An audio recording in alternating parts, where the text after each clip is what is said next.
నారాయణం నమస్కృత్య నరం చైవ నరోత్తమం దేవీం సరస్వతీం వ్యాసం తతో జయముదీరయేత్. హరి ఓం. పరమేశ్వర స్వరూపమైన సభకి నమస్కారం. ఈనాడు పరమోత్కృష్టమైనటువంటి రాసలీలా ఘట్టంతో ప్రారంభం చేస్తున్నాం. రాసలీలా ఘట్టం విన్నంత మాత్రం చేత పాపములనన్నింటినీ దహించగలిగినటువంటి శక్తి కలిగినది. ఆ రాసలీల సామాన్యమైనటువంటి స్థాయిలో విని మనస్సుని పరిశుద్ధంగా ఉంచుకొని అది ఈశ్వరుని యొక్క లీల అని విన్నంత మాత్రం చేత గొప్ప ఫలితాన్ని ఇస్తుంది. దాని లోపల ఉండేటటువంటి రహస్యాన్ని తెలుసుకునే ప్రయత్నం చేస్తే అసలు అది దివ్యాతి దివ్యమైనటువంటి లీల. ఇంకా రాసలీలని మించి నాకు తెలిసి అంతకన్నా గొప్ప లీల సృష్టిలో ఉండదేమో. అంత గొప్ప లీల రాసలీల. కానీ దురదృష్టం ఏమిటంటే రాసలీల అనేటప్పటికీ ఏమనుకుంటారంటే చాలామంది కాంతలతో కృష్ణుడు భోగం అనుభవించుట అనుకుంటారు.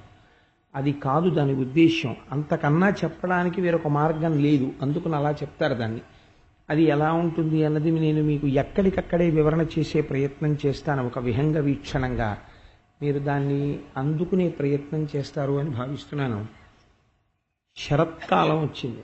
శరత్కాలంలో పౌర్ణిమ, మంచి వెన్నెలతో కూడినటువంటి రాత్రి. మనం శరన్నవరాత్రులు అని చేస్తూ ఉంటాం కదా. శరత్కాలంలో ఉండేటటువంటి చంద్రుడికి మాత్రమే ఒక పేరుంది, పరిణత చంద్రుడు అని పిలుస్తారు ఆయన. ఆ కాలమునందు వచ్చేటటువంటి వెన్నెల చాలా విశేషంగా ఉంటుంది. ఆ శరత్కాల పౌర్ణమి నాటి రాత్రి కృష్ణ భగవానుడు యమునా నది సైకతమునందు యమునా నది ఒడ్డున నిలబడ్డాడు. నిలబడి ఆయన వేణునాదం చేశాడు. ఒక గొప్ప మోహన గీతాన్ని ఒకదాన్ని ఆలాపన చేశాడు ఆ వేణువు మీద. చేస్తే ఇక్కడ మీరు దీన్ని చాలా జాగ్రత్తగా పట్టుకునే ప్రయత్నం చేయాలి. అక్కడ అనేక మంది గోపాలురున్నారు, గోపకాంతలున్నారు.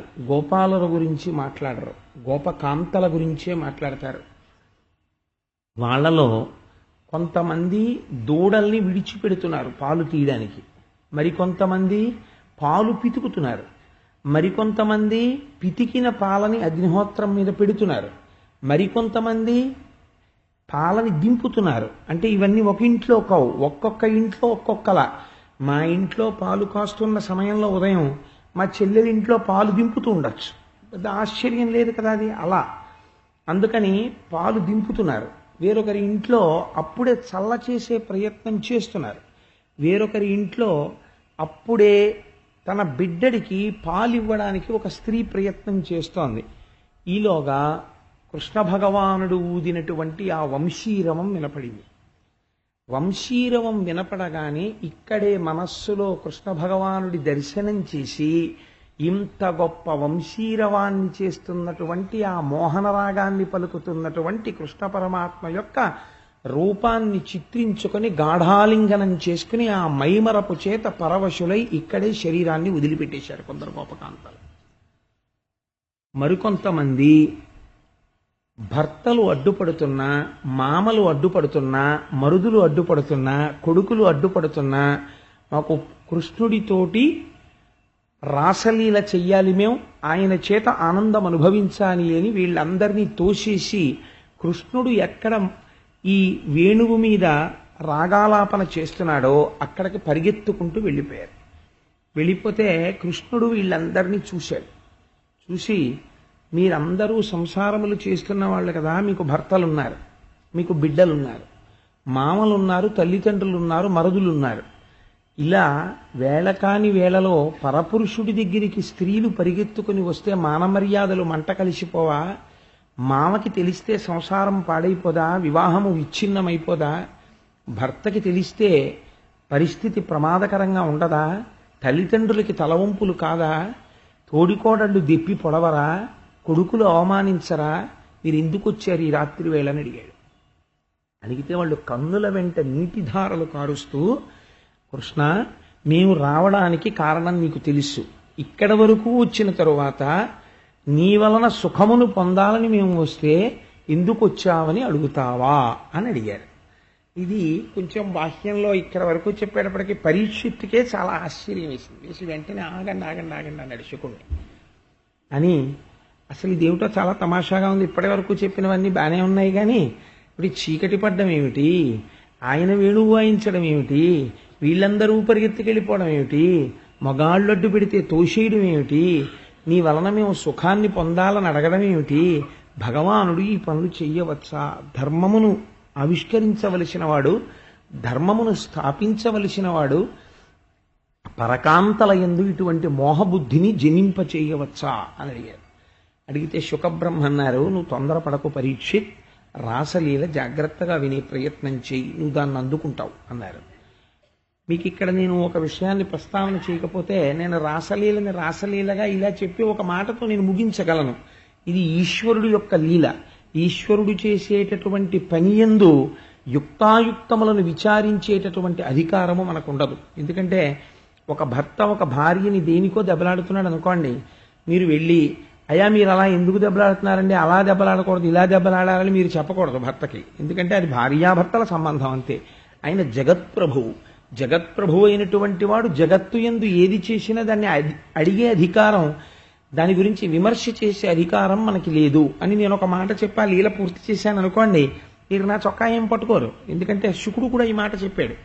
కానీ నేను వేరొక కోణంలో ఆవిష్కరించే ప్రయత్నం చేస్తాను. అది ఎందుకు ఆ ప్రయత్నం అంటే, నేను దాని గురించి ఎలా చెప్పగలుగుతానేమో అని ఒక తాపత్రయం. అందుకని మీరు చూడండి, శరత్కాలంలో పౌర్ణమి నాటి రాత్రి యమునా నదీ తీరంలో నిలబడి వేణువు ఊదుతున్నాడు కృష్ణ భగవానుడు. ఈ వాక్యాన్ని మీరు చాలా జాగ్రత్తగా గమనించండి. యమునా నది ఒడ్డునే ఎందుకు వేణువు ఊదాలండి?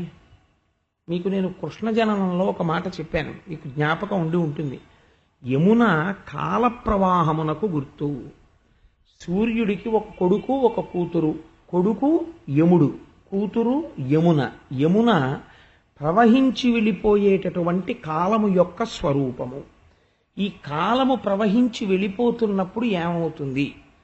ఉన్నాము అని ఈ శరీరాన్ని చూపించినటువంటి జీవులు పడిపోతూ ఉంటారు.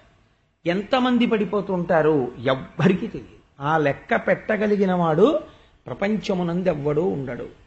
12 గంటల 10 నిమిషాల 1 సెకనికి సృష్టిలో ఎన్ని ప్రాణులు చచ్చిపోయాయి, మనుష్యులు కావచ్చు ఎవరు కావచ్చు, ఎన్ని పోయాయి ఎన్ని పుట్టాయి, ఓ స్టేట్మెంట్ ఏమన్నారు అనుకోండి, ఎవడు వేయలేడు దాన్ని. అలా కుదరదు. అది ఎవరికి తెలుస్తుంది? ఒక్క ఈశ్వరుడికే తెలుస్తుంది. ఎందుకంటే ఆయనే కాలస్వరూపమై ఉన్నాడు. ఉండి ఆయన ప్రాణుల్ని పడగొడతాడు, ప్రాణుల్ని సృష్టి చేస్తాడు. ఇప్పుడు ఆ యమున దేనికి గుర్తు? కాలము యొక్క ప్రవాహమునకు గుర్తు. ఇప్పుడు ఈ యమునని తనకి గుర్తుగా చేసుకున్నాడు రేవుకి. అంటే ఈ కాలమునందు కొన్ని కోట్ల జన్మలలో వచ్చావు వెళ్ళిపోయావు, వచ్చావు వెళ్ళిపోయావు, ఎన్ని శరీరాలతోనో వచ్చి వెడుతున్నావు. ఇప్పుడు నేను నా నిర్హేతుకమైన కృపతో కొంతమందిని ఉద్ధరించాలని అనుకుంటున్నాను. ఆ భావన నా యందు ఎలా పెట్టుకున్నా సరే, ఆ వస్తువు అటువంటిది. నా యందు గుండెలలో గూడు కట్టుకున్న భక్తితో ఉన్న వాళ్ళెవరో వాళ్ళని నేను ఉద్ధరించాలనుకుంటున్నాను. ఇది ఈశ్వర సంకల్పము అంటారు. ఇలా ఎందుకు ఈశ్వరుడు సంకల్పించాలి అంటే, శాస్త్రం అంది అది నిర్హేతుక కృప. దానికి హేతువు చెప్పడం కుదరదు. ఈశ్వరానుగ్రహమైనది ఆ హేతు వస్తు. ఆయనకి ఆ ఆలోచన కలిగింది. శరన్నవరాత్రులలో శరత్కాలమునందు మాత్రమే ఆయన అలా వేణువు ఊదాడు. శరత్కాలంలో ఎందుకు ఊదాలి అంటే, శరత్కాలంలో మబ్బులు ఉండవు ఆకాశంలో. ఆకాశమంతా నిర్మలంగా తెల్లగా వెన్నెలతో ఉంటుంది. అలాగే ఈ ఆంతరమునందు రజోగుణము తమోగుణము బాగా తగ్గిపోయి సత్వగుణ ప్రకాశంతో ఉన్నటువంటి మనస్సులు ఏవున్నాయో, ఏవి నిరంతరము కృష్ణానుభావన చేస్తున్నాయో అవి ఈ వేణునాదమును వినగలవు, విని పరిగెత్తగలవు. ఈ వేణునాదం వినడం అనేటటువంటిది ఎంత గమ్మత్తుగా ఉంటుంది. మీకు నేను ఒక ఉదాహరణ చెప్తా. ఇప్పుడు నేను ఒక ఉపన్యాసం చెప్తున్నాను అనుకోండి. ఈ ఉపన్యాసం సభలో ఉన్న అందరికీ వినపడుతోందా, వినపట్టలేదా? అందరికీ వినపడుతోంది. వినపడకపోతే ఈ పాటికి అక్కడి నుంచో కేకలేస్తారు కదా, ఏమంటే ఇటువైపు సౌండ్ బాక్స్ పనిచేయట్లేదని. కాబట్టి ఉపన్యాసం అందరికీ వినపడుతోంది. శబ్దమునకుండవలసిన లక్షణమేమి అందరికీ వినపడాలి. కొంతమందికి వినపడి కొంతమందికి వినపడకపోవడం ఉండదు. వినపడినది. వినపడినప్పుడు ఒకవేళ ఉత్తేజితుల్ని చేయవలసి వస్తే కొంతమంది స్త్రీలని కొంతమంది పురుషుల్ని ఉత్తేజితుల్ని చేస్తుంది తప్ప శబ్దమునకు కేవలము స్త్రీలని ఉత్తేజితుల్ని చేయడమో కేవల పురుషుల్ని ఉత్తేజితుల్ని చేయడమో ఉండదు. మరి కేవల గోపకాంతల్ని ఎందుకు ఉత్తేజితుల్ని చేసింది ఆ వంశీరవము? అంటే వాళ్ళకున్నది కేవలము కామోద్రేకమే అయితే వేణునాదము విన్న తర్వాతే ఎందుకు పరిగెత్తాలి కామోద్రేకంతో? వేరొక సందర్భాల్లో పరిగెత్తచ్చు కదా. కామోద్రేకం ఉన్నటువంటి వాడు కామాతురాణం న భయం న లజ్జ అని శాస్త్రం.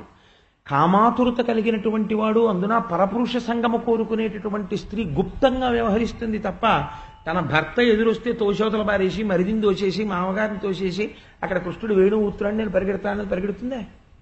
అది సాధ్యమయ్యే విషయమే. అలా పైగా ఒక స్త్రీ పరిగెత్తింది పోని కులట అలా చేసింది అనుకోవచ్చు.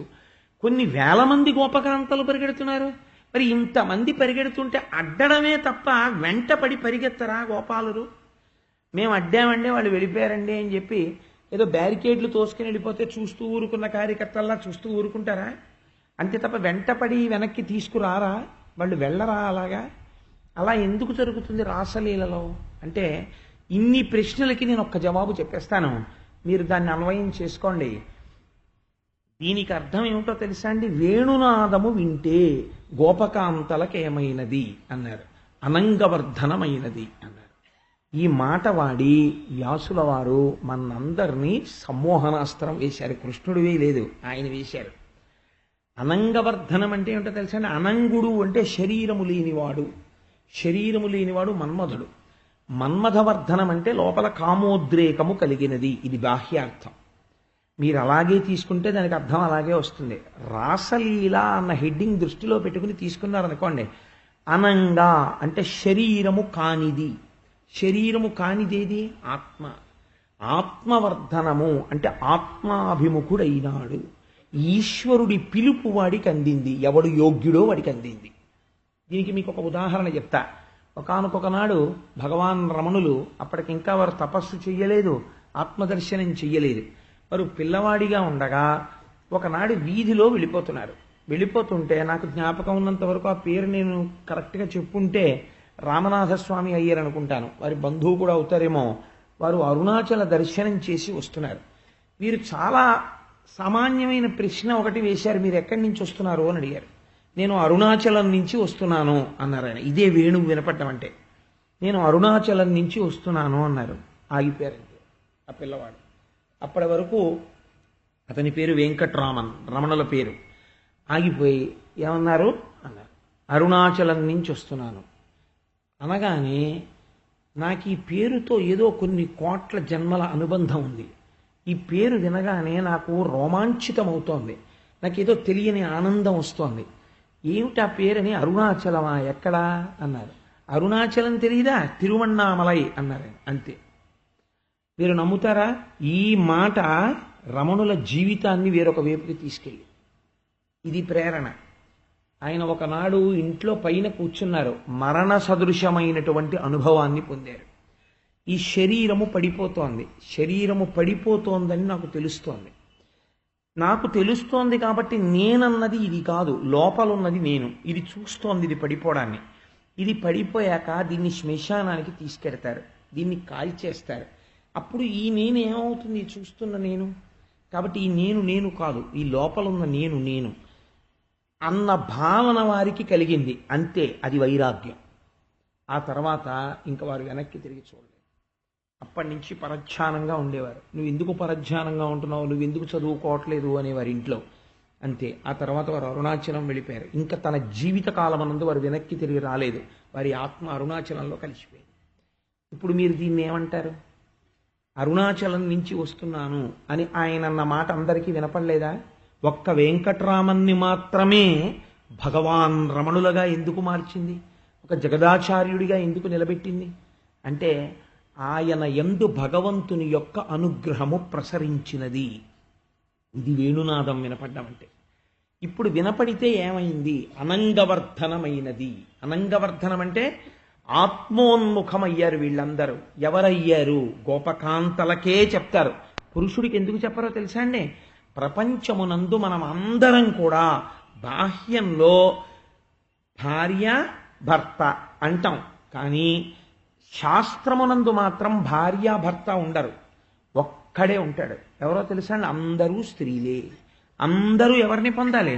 అందరికీ ఒకడే భర్త, జగద్భర్త. ఎవరు వాడు? పతిం విశ్వస్యాత్మేశ్వరగుం శాశ్వతగుం శివమచ్యుతం.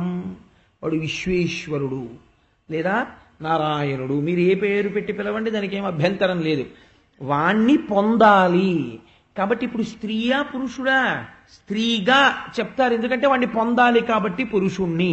మీరు అందుకే చూడండి, మీకు ఎక్కడ ఉండదు ఒక్క వీర వెంకట సత్య నారాయణ స్వామి వారు మాత్రం ఇంతంత గండు మీసాలు ఎట్టుకుని ఉంటాడు. ఆయన ఎందుకు అలా ఉండడం అంటే ఆయన పురుషుడుగా ఉంటాడు. అంటే ఇప్పుడు ఎందుకు వెళ్ళారు మీ అందరూ? ఆయన్ని పొందుటకు. ఆయన సత్యము, మారనివాడు. మారుతున్నది శరీరము. మారుతున్న శరీరమునందు నీవు ఉండి మారని తత్వమైన భగవంతుణ్ణి అందుకోవాలి. ఇది ఎవరికో లోపల ప్రచోదనం అవుతుంది. అలా ఎవరికి ప్రచోదనమైందో వాళ్ళకి కృష్ణ పరమాత్మ యొక్క వేణునాదము వినపడినది. కాబట్టి వీళ్ళకి ఏమైంది? అనంగవర్ధనమైనది. పైకి కథ ఎలా ఉంటుంది? కామోద్రేకము కలిగినట్టు ఉంటుంది. ఇది కామమా? వాళ్ళు అడుగుతున్నది మోక్షమా అంటే మోక్షము. కాబట్టి ఇప్పుడు వీళ్ళందరూ ఎవరు? ఆత్మసుఖమును అభిలషిస్తున్న వాళ్ళు. ఆత్మానందము ఎలా ఉంటుంది? వాక్కు చేత చెప్పడం కుదరదు. కాబట్టి ఇప్పుడు దీన్ని ఎలా చెప్పాలి? మధుర భక్తితో చెప్పాలంతే. మధుర భక్తిని ఎలా చెప్తారు అంటే నాయిక నాయకుల వలన చెప్తారు. అందుకే మీకు గమ్మత్తు తెలుసా అండి? మహాజ్ఞానులైపోయి ముక్త పురుషులైపోయి మోక్షాన్ని పొందడానికి అధికారులైపోయి ప్రారబ్ధం కోసం శరీరంలో ఉన్న మహాపురుషులందరూ కూడా ఒకే రకమైనటువంటి గీతాలు రచిస్తారు. అందులో ఏముంటుందో తెలుసా అండి? తాను నాయిక, పరమేశ్వరుడు నాయకుడు, ఎలాగైనా నన్ను నువ్వు పొందు అని రాసుకుంటారు. రమణ మహర్షి అరుణాచలేశ్వరుణ్ణి ఉద్దేశించి అరుణాచల అక్షర మనమాల అని ఒక గేయం రాశారు. నేను ఆడదాన్ని, నువ్వు పురుషుడివి, మన ఇద్దరికీ పెళ్లి జరగాలి, నన్ను నువ్వు పొందకపోతే ఎలాగా అని రాశారు. అంటే రమణ మహర్షికి తెలియదు ఆయన పురుషుడని? ఆయనకి తెలియదా అరుణాచలేశ్వరుడు పురుషుడని? అంటే అది అసంబద్ధమైన మాట. జ్ఞాని ప్రవర్తన ఎలా ఉంటుందో తెలుసా అండి? చాలా గమ్మత్తుగా ఉంటుంది. శేషాద్రి స్వామి రమణ మహర్షిని ఓ మాట అడిగారు. అరుణాచలేశ్వరుణ్ణి ఆరాధన చేయడం వల్ల అరుణాచలేశ్వరుడి అనుగ్రహం తొందరగా కలుగుతుందంటారు, ఏమంటావు? అంటే రమణుల స్థితిని చూద్దాం అనుకున్నారు. ఆయన ఏం మాట్లాడలా. ఓ 20 మాటలు అడిగారు. అడిగాక అన్నారు, ఎవరు ఎవరిని పూజిస్తారన్నారు. ఉన్నదొక్కటే వస్తువు, ఎవరెవరిని పూజిస్తారు అంటే జ్ఞాని ఆ స్థాయికి చేరిపోతాడు. ఇది ఆత్మస్థితిని తెలుసుకోవడానికి వెడుతున్న వాడి లక్షణం. ఈ ఆత్మానందం ఉందే సమాధి స్థితిలో తాను లోపల ఉన్న ఆత్మయ్యి నిలబడిపోతే ఈ శరీరము ఆ ఆనందమును తట్టుకోలేని స్థితిలో ఉన్నప్పుడు దాన్ని వాక్కు చేత చెప్పడము కుదరదు. మరి ఎలా చెప్పాలి ఆనందాన్ని? ప్రేయసీ ప్రియుల సమాగమంగా చెప్పాలంతే. జీవబ్రహ్మైక్య సిద్ధిని, అంతకన్నా ఇంకో మార్గం లేదు చెప్పడానికి. అందుకే జీవబ్రహ్మైక్య సిద్ధే కళ్యాణం. అందుకే కళ్యాణం చేశారండి మేము వెళ్ళి వెంకటాచలంలో వెంకటేశ్వర స్వామి వారికి కళ్యాణం చేయించవచ్చు. నువ్వు మొనగాడివి, నువ్వు కళ్యాణం చేయించేవాడివా ఈశ్వరుడికి? నువ్వేం సుఖబ్రహ్మవా? నువ్వు కళ్యాణం చేయించడండి. నువ్వు కళ్యాణం చెయ్యలా, నువ్వు కళ్యాణం పొందావు. అక్కడ పద్మావతి శ్రీనివాసుల కలయిక, ఇక్కడ జీవబ్రహ్మైక్య సిద్ధి. కళ్యాణం అనేటటువంటిది అది, దాని తాలూకా జ్ఞానము, దాని తాలూకా పర్యవసానం అది. అందుకని కళ్యాణ ఘట్టము చేస్తారు. కాబట్టి ఇప్పుడు ఏమైనది అంటే దీన్ని ప్రేయసీ ప్రియుల సమాగమంగా చెప్పాలి తప్ప అన్యథా చెప్పడం కుదరది శాస్త్రంలో. అందుకని మధుర భక్తిని ఆధారంగా తీసుకుని వర్ణిస్తున్నారు రాసలీల. కాబట్టి ఇప్పుడు ఈ స్త్రీలందరూ అక్కడికి వెళ్ళారు. వెళ్ళి కృష్ణుణ్ణి చూశారు. ఆయన ఇంటికి వెళ్ళిపోమన్నాడు. ఇప్పుడు ఎంత చమత్కారంగా ఉంటుందో చూడండి. నాకు ఇంతకు తప్ప వేరొక దిక్కు లేదు, వేరొక ఆలంబనము లేదు నేను ఇది చెప్పడానికి. కామము సమస్త ప్రపంచమునకు ఆలంబనమై ఉంటుంది. దాని యందు ప్రవేశించు అని ఎవ్వడూ చెప్పక్కర్లా. అంత అమాయకుడు ప్రపంచంలో ఎవడో ఉండడు. ప్రత్యేకం చెవులోకి వచ్చి అయ్యో అయ్యో నాన్న నీకు ఇంత వయస్సు వచ్చింది, నువ్వు సంసారమునందు ప్రవేశించు అని ఎవ్వడూ చెప్పక్కర్లేదు. వాడే సంకేతాలు ఇచ్చేస్తాడు, పెళ్లి చేస్తావా చేయవా. సంసారమునందు కూరుకుంటాడు. ఎక్కడో ఉంటాడు ఒక్క మహాపురుషుడు, ఆయన కామము వేరుగా ఉంటుంది. మీకు నేను తరచు చెప్తుంటాను ఒక ఉదాహరణ. రామకృష్ణ పరమహంసతో కాపరానికి శారదాదేవి వెళ్ళారు. వెళితే ఆయన వచ్చి అన్నారు, ఎదురొచ్చి, శారదా నువ్వు కాపరానికి వచ్చావు, నిజమే నేను నీకు తాళి కట్టాను, నువ్వు నా భార్యవి. ఇలా నీకు నాకు కూడా ఎందరో భర్తలున్నారు, ఎందరో భార్యలున్నారు కోట్ల జన్మల నుంచి. ఈ జన్మలో భార్యగా నువ్వు నన్ను ఉద్ధరించి, భర్తగా నేను ఉద్ధరించి ఇద్దరం మోక్షం పొందుదామా? తాళి కట్టాను కాబట్టి రొంపిలో దిగిపోదామంటే చెప్పు, ఇద్దరం సంసార రొంపిలో దిగిపోదామా అని అడిగారు. శారదాదేవి అంది, లేదు, ఇద్దరం ఉద్ధరించుకుందాం ఒకళ్ళనొకళ్ళం, నేను మిమ్మల్ని ఎప్పుడూ సంసారములోకి లాగను. అంతే ఆ దాంపత్యం. దేనికి పనికొచ్చింది? ఆయనకి ఆవిడలో కాళికాదేవి కనపడేది, ఆవిడికి ఆయనలో ఆచార్యుడు కనపడేవారు. ఇద్దరూ మోక్షం పొందేశారు. కాబట్టి ఇప్పుడు కామము రామకృష్ణుల యందు పని చెయ్యగలిగినదా? పని చెయ్యలేదు. నువ్వు ఇంటికి వెళ్ళిపోండి, మీరు ఇంటికి వెళ్ళిపోయి మీ భర్తతో ఉండి మీ పిల్లలతో ఉండండి, వాళ్ళకి వెగటుగా ఉంటుంది, ఈ మాట మేము వినలేము అన్నారు వాళ్ళు. ఇది పైకి ఎలా ఉంటుంది కథ చెప్పేటప్పుడు, వీళ్ళు కాముకతతో భర్తను విడిచిపెట్టి వచ్చినట్టు ఉంటుంది. మహాపురుషుల యొక్క స్థితిని చూపిస్తున్నారు. రమణ మహర్షి తపస్సు చేస్తుంటే రాళ్లు పెట్టి కొట్టేవారు.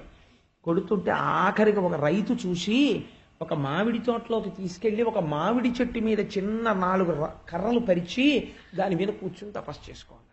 మామిడి చెట్టు ఎక్క కర్రల మీద కూర్చుని తపస్సు చేస్తున్నారు. ఎప్పుడో వెళ్ళిపోయాడు ఆయన.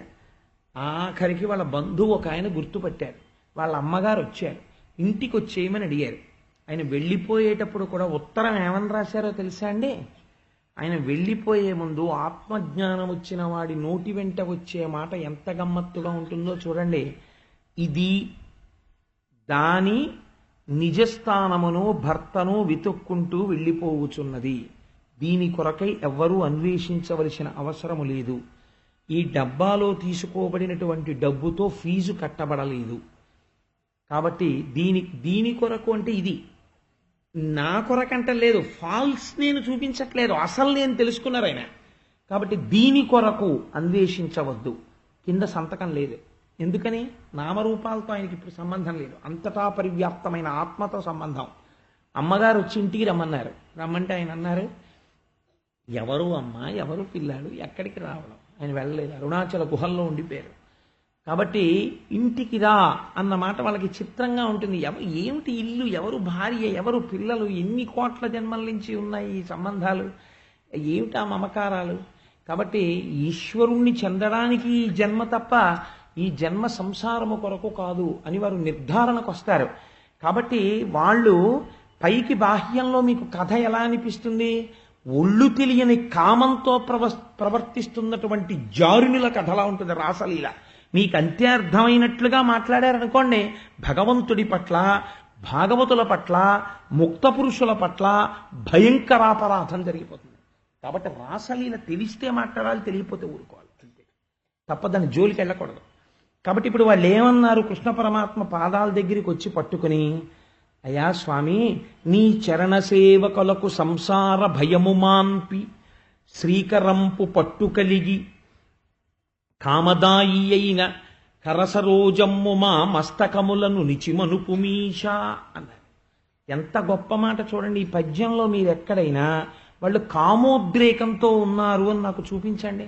నీ చరణ సేవకులకు సంసార భయము మాన్పి, ఎవరు నీ పాదములు పట్టుకుంటున్నారో వాళ్ళకి సంసార భయం పోతోంది. ఇప్పుడు వాళ్ళు సంసారాలు వదిలిపెట్టొచ్చింది మోక్షం కోసమా, కామం కోసమా? సంసార భయము మాన్పి శ్రీకరంపు పట్టు కలిగి. శ్రీ అన్న మాటకు అనేక అర్థాలున్నాయి.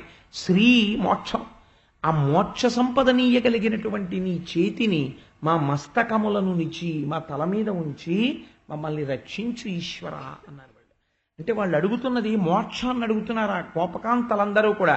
అంటే కృష్ణ పరమాత్మ అన్నారు, అలా మీరు రానుకూడదు, నన్ను అడగనుకూడదు. ఇంత రాత్రివేళ నేను వంశీరవం చేస్తే మీరు పరిగెత్తుకొచ్చి పైగా నాతో సుఖం అభిలషించి నాతో ఉంటానంటారా? తప్పు, మీరందరూ ఇంటికి వెళ్ళిపోవాలన్నారు. అంటే వాళ్ళన్నారు, అయ్యో ఎన్నో జన్మల తర్వాత మా తపము ఎలమిని పండి చేరితి మెట్టకేలకున్, ఎన్ని సంవత్సరాల నుంచో ఎన్ని జన్మల నుంచో మేము చేసినటువంటి తపస్సు పండితే ఈశ్వర నీ పాదాల దగ్గరికి చేరుకున్నాం. మమ్మల్ని తిరిగి వెళ్ళిపోమంటావా? మా మగల చేరనొల్లము, తిరిగి మా భర్తల దగ్గరికి వెళ్ళన్న మాట నువ్వు అనకూడదు. ఎందుకని? వాళ్ళు లౌకికమైనటువంటి పతులు. అది సంసారమునకు హేతువు. మాకు అదొద్దు. మాకు జగత్పతి అయినటువంటి నిన్ను చేరిపోతాం ఇంకా. అందుకని మాకు సంసారమొద్దు. మా మగల చేరనొల్లము పద్మగంధముల్ మరిగిన తేటులితర కుసుమమ్ముల పొంతకు పోవ నేర్చునే అని అడిగారు వాళ్ళు. పద్మములోంచి వచ్చేటటువంటి సువాసనలను ఆఘ్రాణించడానికి అలవాటు పడిపోయినటువంటి తుమ్మెద ఏ పువ్వు దగ్గరికి పడితే ఆ పువ్వు దగ్గరికి వెళ్ళి దాని వాసన పీలుస్తుందా?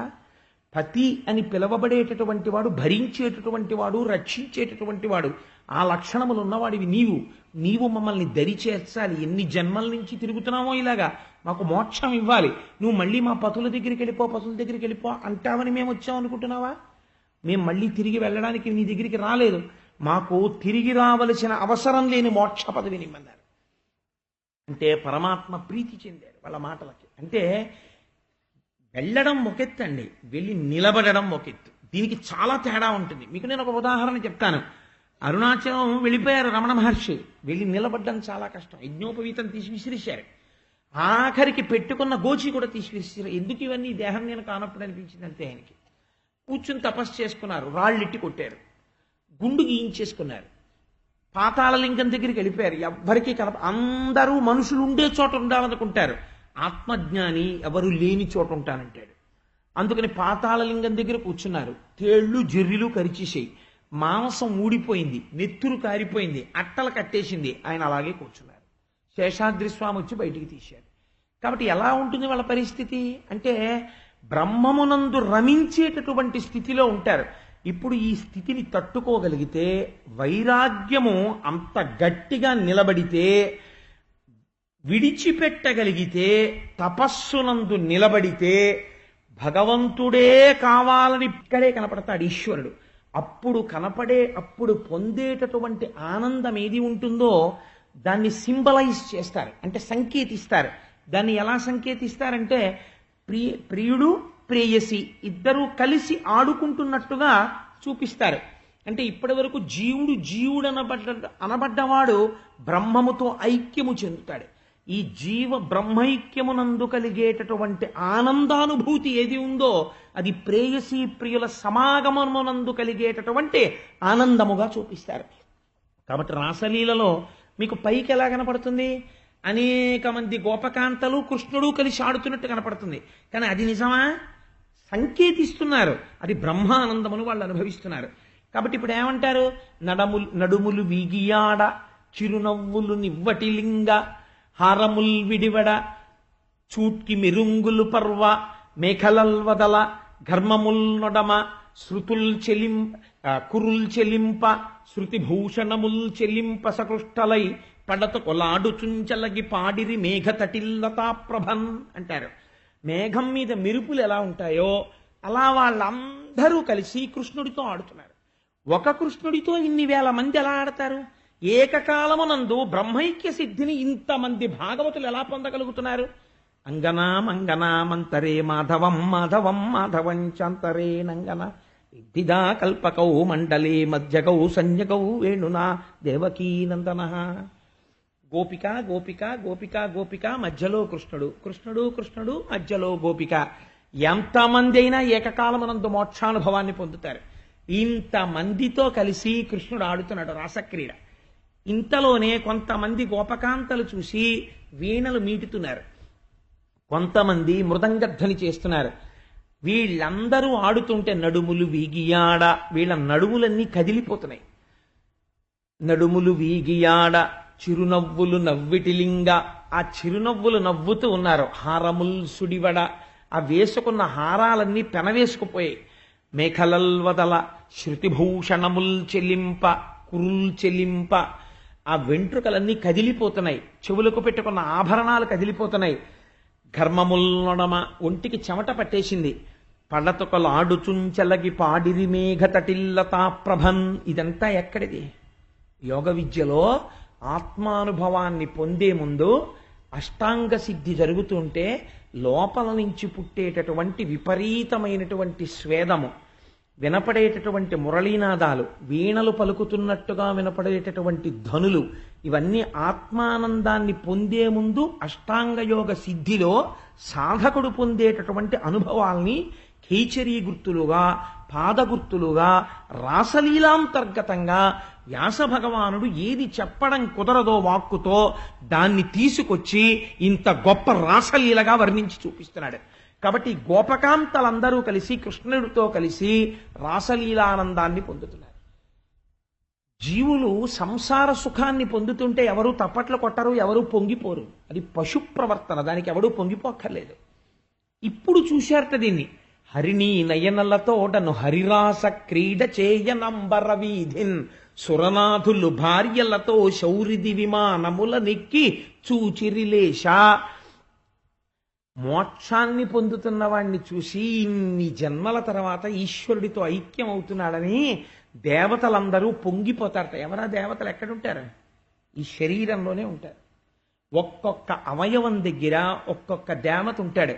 అన్నిటికన్నా అందుకే దరిద్రమునకు హేతు ఎక్కడి నుంచి వస్తుందో తెలుసా అండి? ప్రపంచంలో దరిద్రం రావడానికి ప్రధాన కారణములలో ఒకటిగా ఏది చెప్తారంటే కాలు మీద కాలేసి రుద్దుకుని కడుక్కోవడం. అలా ఎవడు కడుక్కుంటాడో వాడి ఇంట్లో దరిద్రం కూర్చుంటుంది. కాలు మీద కాలు వేసి రుద్దకూడదు. దేవతలు పాదములను పట్టి ఉంటారు. అందుకే పాదాలకి నమస్కారం చేస్తారు. ఎవరిదైనా వాళ్ళ యొక్క ఉపాసన బలం పాదములలో ఉండేటటువంటి నాడులను పట్టి ఉంటుంది. నేను ఆ పాదములకు నమస్కారం చేస్తారు తప్ప ఉపన్యాసం చెప్పి నోటి దగ్గరికి వచ్చేవాడు నోటికి నమస్కారం పెట్టడం, లేకపోతే అయ్యో పాపం ఇంత బుద్ధినిచ్చింది కదా అని బుర్రకి నమస్కారం పెట్టడం. వచ్చి కూర్చున్న కాళ్ళు ఏం చేసేయి? తీసుకురావడం తప్ప. పోనీ అవి కూడా నడిచి వచ్చాయంటే దొరగారు కారు తీసుకొచ్చింది, కారుకు పెట్టాలి నమస్కారం.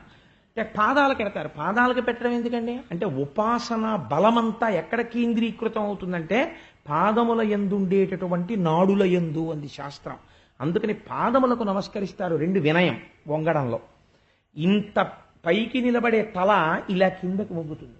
అన్నిటికన్నా ప్రపంచమునందు గొప్ప పుణ్యము లక్ష్మి కలగడానికి హేతువేది అంటే ఆ శిరస్సు వంగడంలోనే లక్ష్మి వస్తుంది.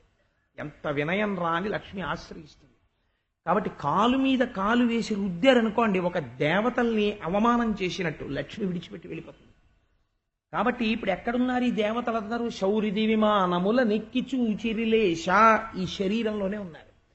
ఇన్నాళ్లకి వీడు ఈ శరీరంతో, అందుకే దీన్ని ఋతుమంతము అంటారు. అందుకే ఉదయం భోజనం చేస్తే మధ్యాహ్నం సత్యం తర్తేన పరిశించామి, రాత్రి పలహారం చేసేటప్పుడు ఋతంత్వా సత్యేన పరిశించామి. ఇది ఋతుమంతము. ఇందులో ఉండి సత్యాన్ని తెలుసుకుంటున్నాడు. ఇన్నాళ్లకి ఈ శరీరం పనికొచ్చింది, దీనితో బ్రహ్మాన్ని తెలుసుకున్నాడు, బ్రహ్మాన్ని పొందాడు అని దీన్ని ఆవహించిన దేవతలు ఆనందపడతారు. అదే హరిణి నయనలతోడను హరిరాస క్రీడ చేయనంబర వీధిన్, సురనాథులు భార్యలతో శౌరిది విమానముల నెక్కి చూచిరిలేశ. రమణీ నయనలతోడను రామానుజుడాడ చూచి రాగిల్లిమనో, రాముల మీద వియచ్చర రామలు మూర్చిల్లిపడిరి రాజమహేంద్ర. లోపల ఉండేటటువంటి భావ పరంపరలన్నీ అణిగిపోయి, వాసనలన్నీ అణిగిపోయి, కేవలము తాను ఆత్మస్వరూపిగా నిలబడిపోయి ఇంద్రియాలన్నీ పనిచేయడం మానేసి సమాధియందు లోపల ఉన్న జ్యోతిస్వరూపమేదో అదే తానుగా ఉండిపోతాడంతే. ఆ ఉండిపోయినప్పుడు ఎంత ఆనందాన్ని పొందేస్తుంటాడంటే ఆ ఆనందము చేత ఈ శరీరము పోషింపబడుతుంటుంది. అప్పుడు తినడం ఏముండదు, త్రాగడం ఏముండదు. మరి ఎలా బతికున్నాడు అంటే ఆ ఆనందము ఈ శరీరాన్ని కాపాడుతుంటుంది. ఆ ఆనంద మగ్నుడైపోయి ఉండిపోతాడు. అలా ఉండిపోయినటువంటి సమాధి స్థితిని వర్ణన చేస్తున్నారు. ఇది గోపకాంతలు కృష్ణుడితో కలిసి అనుభవించినటువంటి రాసలీల. ఇప్పుడుట యమునా కంకణచారియై మదవతి రాసశ్రమోత్తారియై ప్రమదామానస నవ్య భవ్య చరితోద్ధారియై వనజాక్షుండలరంగ గాలి విసరన్ కళ్యాణ భావంబునన్. ఆ యమున ఒడ్డున రాసలీల జరుగు మదవతి రాసశ్రమోత్తారియై రమణీఘర్మ నివారియై, వాళ్ళకి పట్టినటువంటి చెమటని పోగొట్టడానికి వాళ్ళు పొందుతున్నటువంటి ఆనందంలో శరీరమునకు పొందినటువంటి బడలికని తీర్చడానికి ఆ యమునా నది మించి వచ్చినటువంటి చల్లటి గాలుల చేత వాళ్ళు బహిర్ముఖులయ్యారు. బహిర్ముఖులై వాళ్ళకి ఒక చిన్న భావన లోపల వచ్చింది. ఇది ఒక గమ్మత్తైన భావన. దీన్ని పట్టుకోవడం చాలా కష్టం. నేను ఆత్మదర్శనమును పొందినాను. మళ్ళీ నేను ఎక్కడి నుంచి వచ్చింది ఆత్మదర్శనాన్ని పొందాక? ఆత్మగా ఉన్నాను అనాలి. నేను ఆత్మదర్శనమును పొందినాను అంటే మళ్ళీ ఏమైంది? మళ్ళీ జారుడు మెట్లు ఎక్కాడు. ఇంత బహిర్ముఖుడు అవగానే మళ్ళీ జారుడు మెట్టు మీద కూర్చున్నాడు.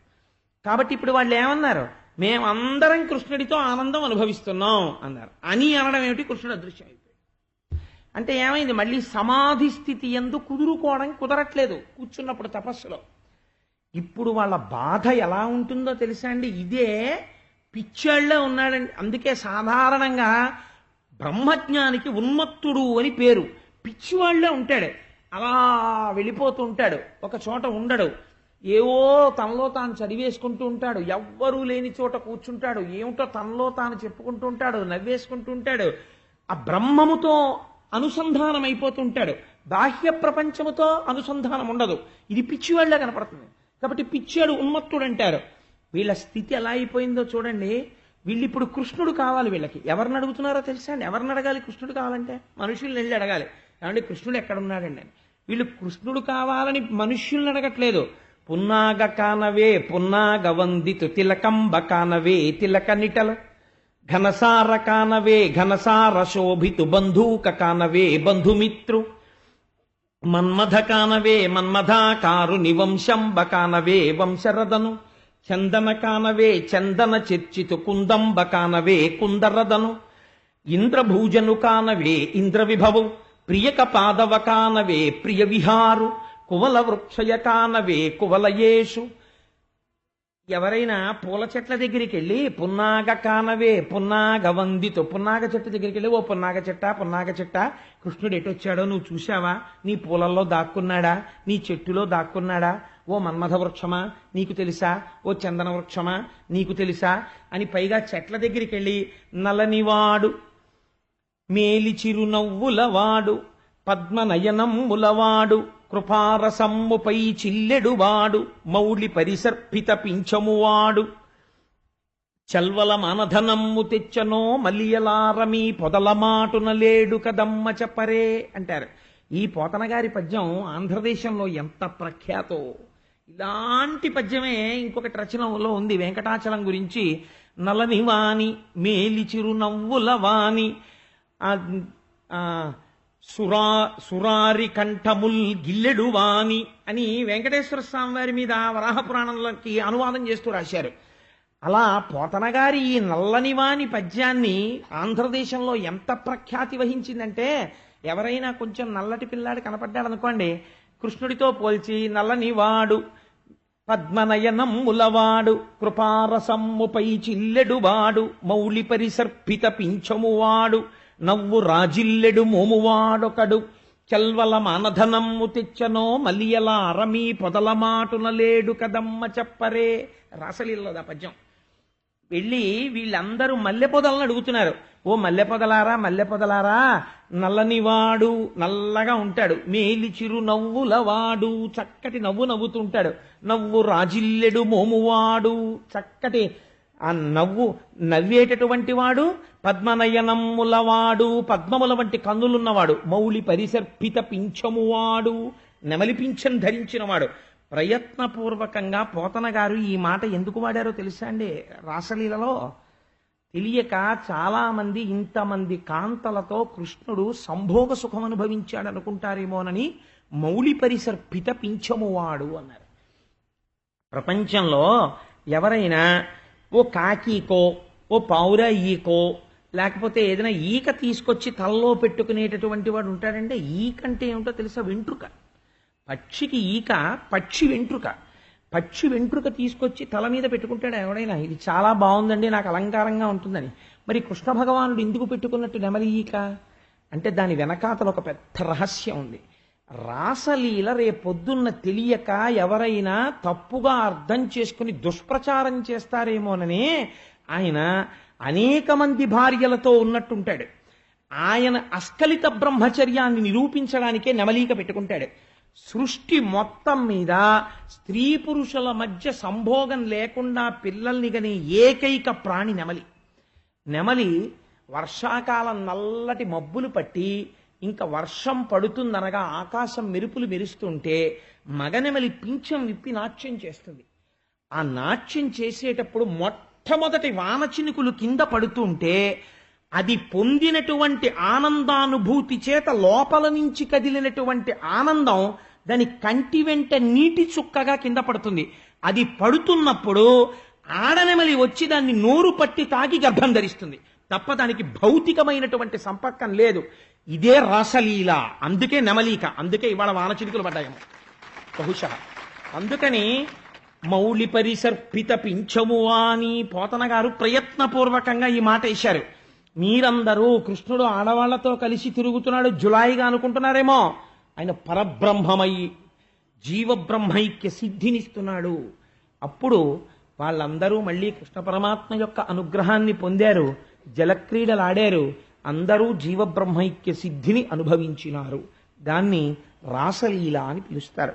నేను అనుకుంటున్నాను, నేను ఇప్పుడు ఈ రాసలీల యొక్క పవిత్రతని మీకు కొంతవరకు ఆవిష్కరించగలిగానేమో అని నేను అనుకుంటున్నాను.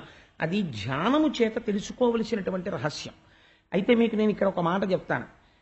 సామాన్యంగా శ్రోత మనస్థితి ఎలా ఉంటుందో పసిగడతారు ఋషులు. 1కి 10 మాటలు పరీక్షిత్ రాసలీలలో ప్రశ్న వేస్తాడు.